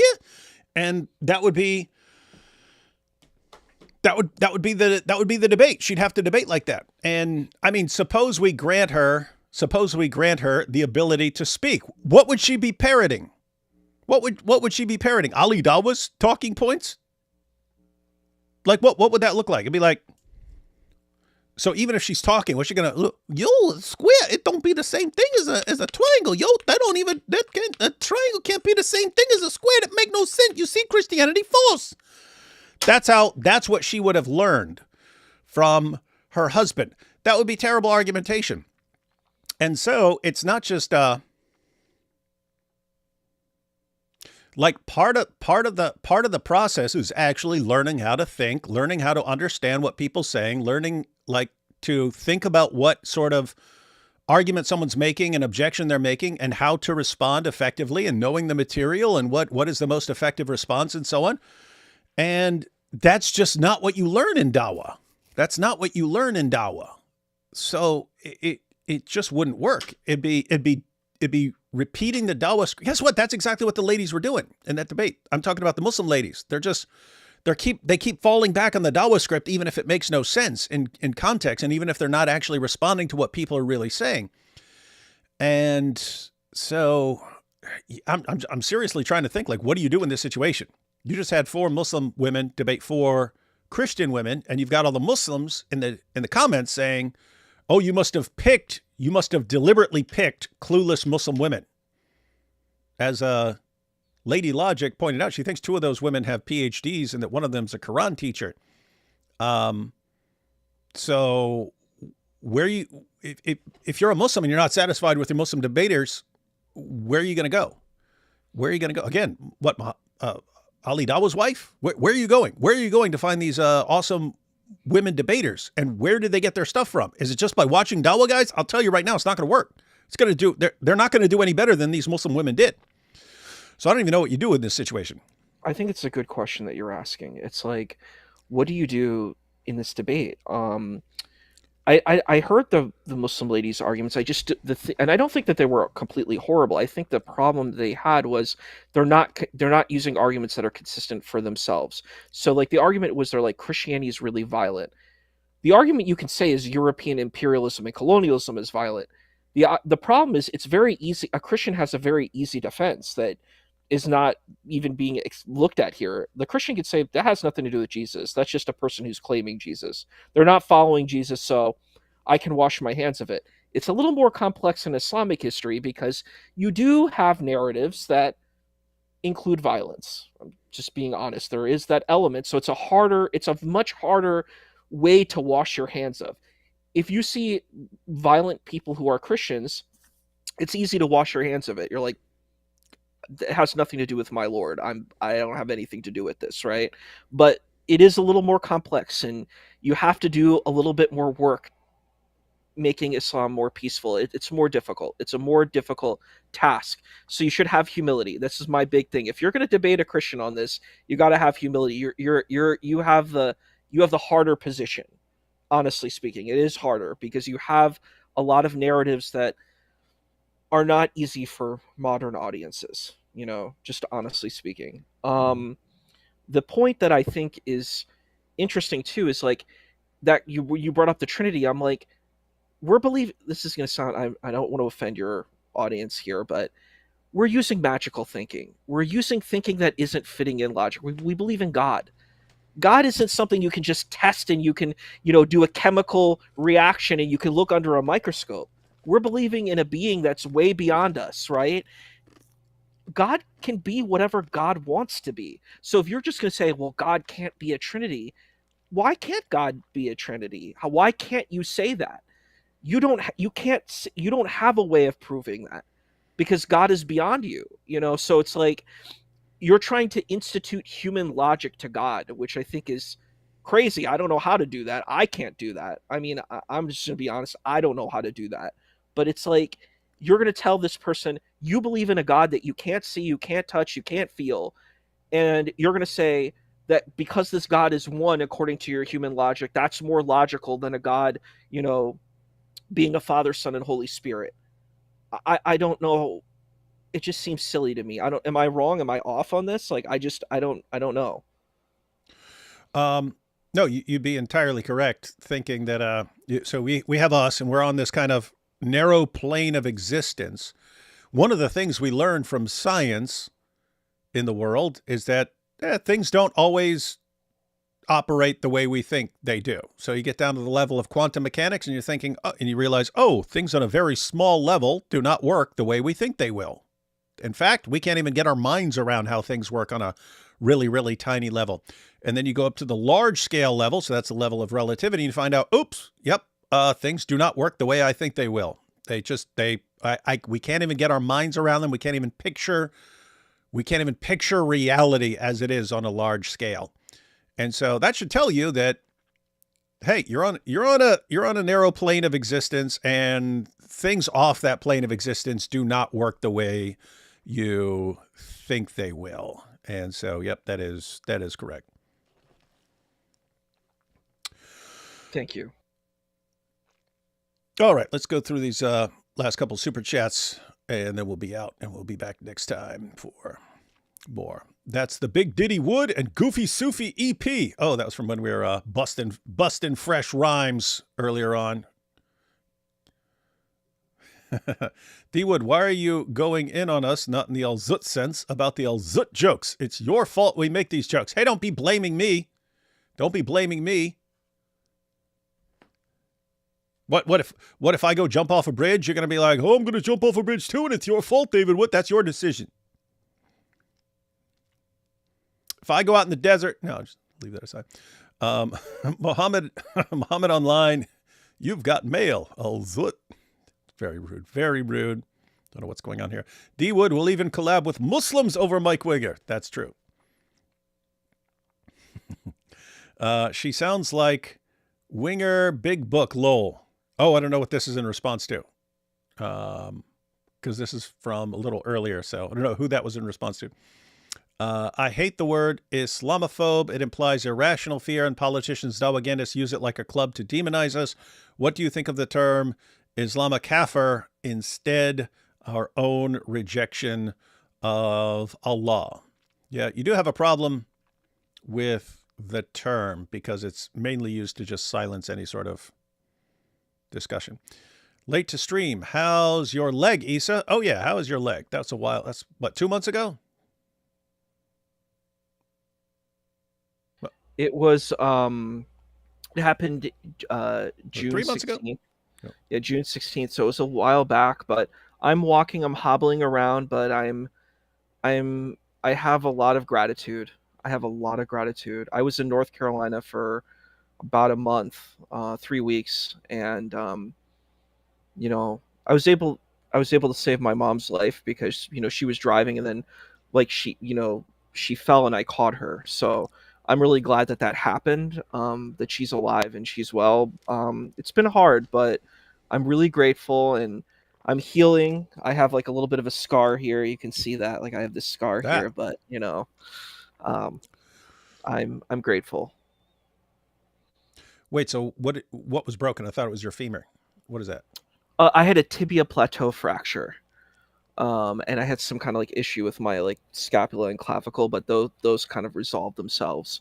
But yeah, I had a tibia plateau fracture, so they did an external fixation where they basically did surgery and they put this like big pole on my leg, like these poles on my legs, and I just had to have them for like a couple days, and then they did the internal surgery, and so they repaired the leg, like they put a bunch of stuff in there, and initially I wasn't walking, and then it took a while. I was non-weight bearing, and I'm hobbling around. I've been using a wheelchair at school, but I'm really grateful. I feel blessed and trying not to be stressed. Good attitude. How do you correct previous scriptures when the Quran confirms the Bible but contradicts it?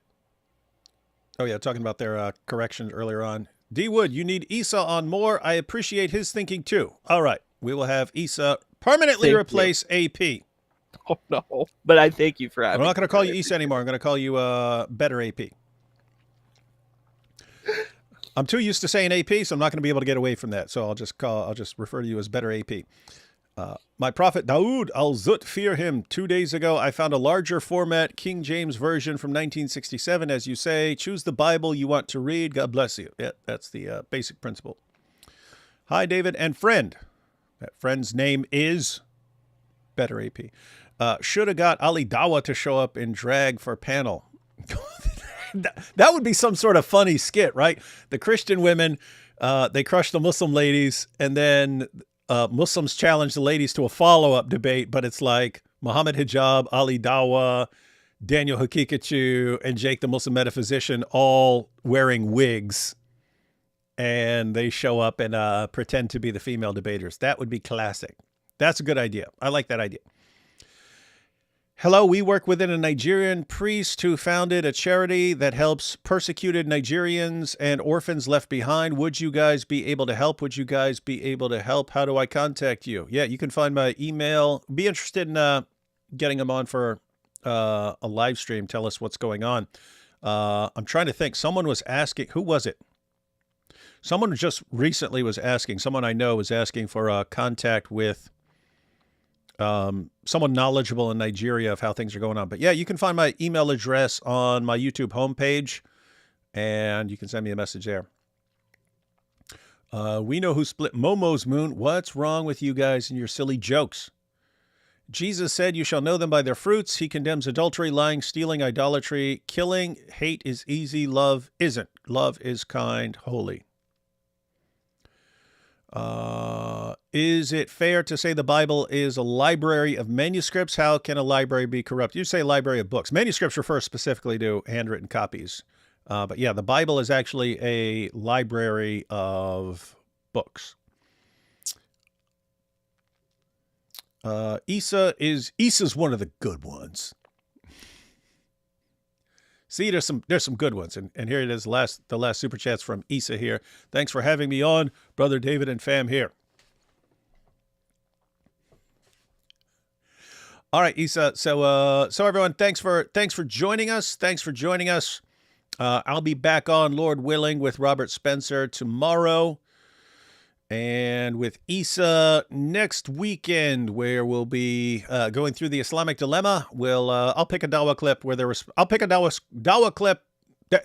Now I see Dawah guys trying to respond to the Islamic dilemma left and right. So I'll pick one that we haven't addressed, and Isa and I will discuss our views of this, and we'll check out what one of the Dawah guys says about the Islamic dilemma and see if it's powerful. Maybe we're missing something. All right, final thoughts on everything, Isa.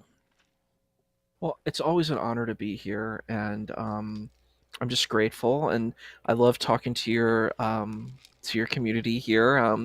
I think these are really important topics, and I think you're really fair, and I think it's really sad when I see people say you're racist and you're bad, and I'm like, I don't see that. I think you're very fair, and I think you're a really kind, caring person, and I wish other people saw that too. It's just weird, like when I go to certain places, like he's hateful, and I'm like, because he disagrees with something that you are into, that makes him hateful. I'm like, I don't get that, and I just wish that some of these folks would be reflective on their own kinds of thoughts and accountable. One point I wanted to share before we end, I saw a conversation with God Logic, and it was a Muslim woman on like a TikTok, and she basically came in and was like, you're unethical because you're attacking Muslims and you're just this mean bad guy.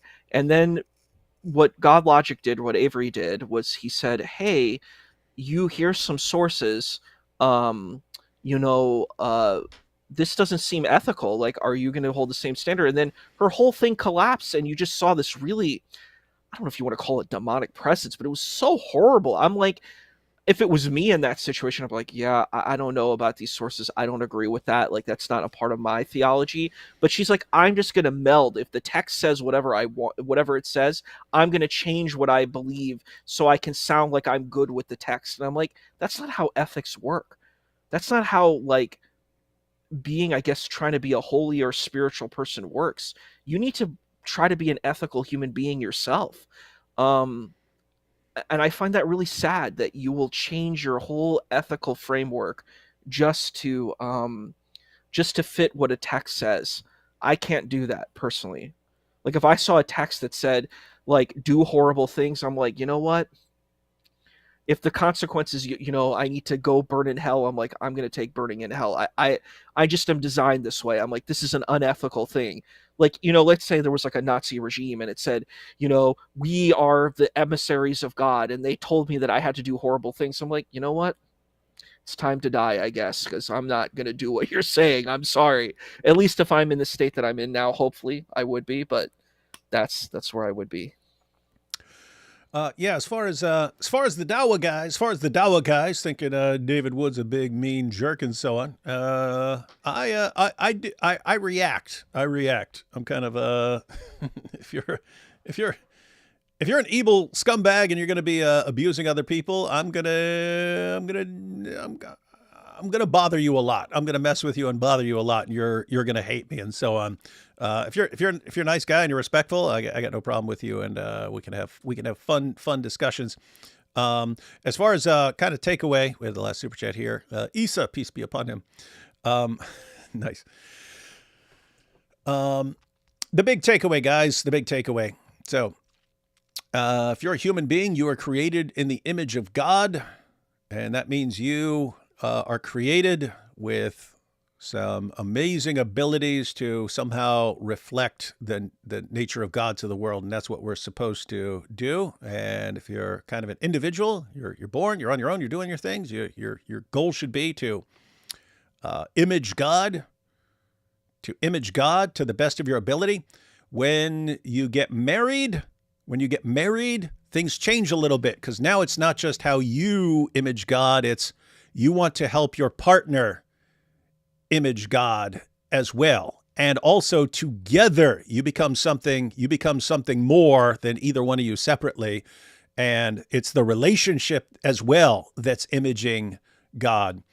And you definitely see that with God Logic. You see that with Avery and Christina, God Logic and Lady Logic. I'm not seeing it with the Dawah guys and their wives. I see something that is degrading to the women. And guess what? If your job as a man who's married to a woman is for your relationship to be the image of God as well, and you're supposed to be helping your wife image God as well as she can, when you're degrading your wife, you're also degrading yourself. And you're degrading your entire marriage and stuff. And so, guys, this Dawah dysfunction's got to go. It's got to go, everyone. All right, I'll see everyone tomorrow. Lord willing, with Roberts, and be back next weekend with Issa for some more. So catch y'all then. See you next time.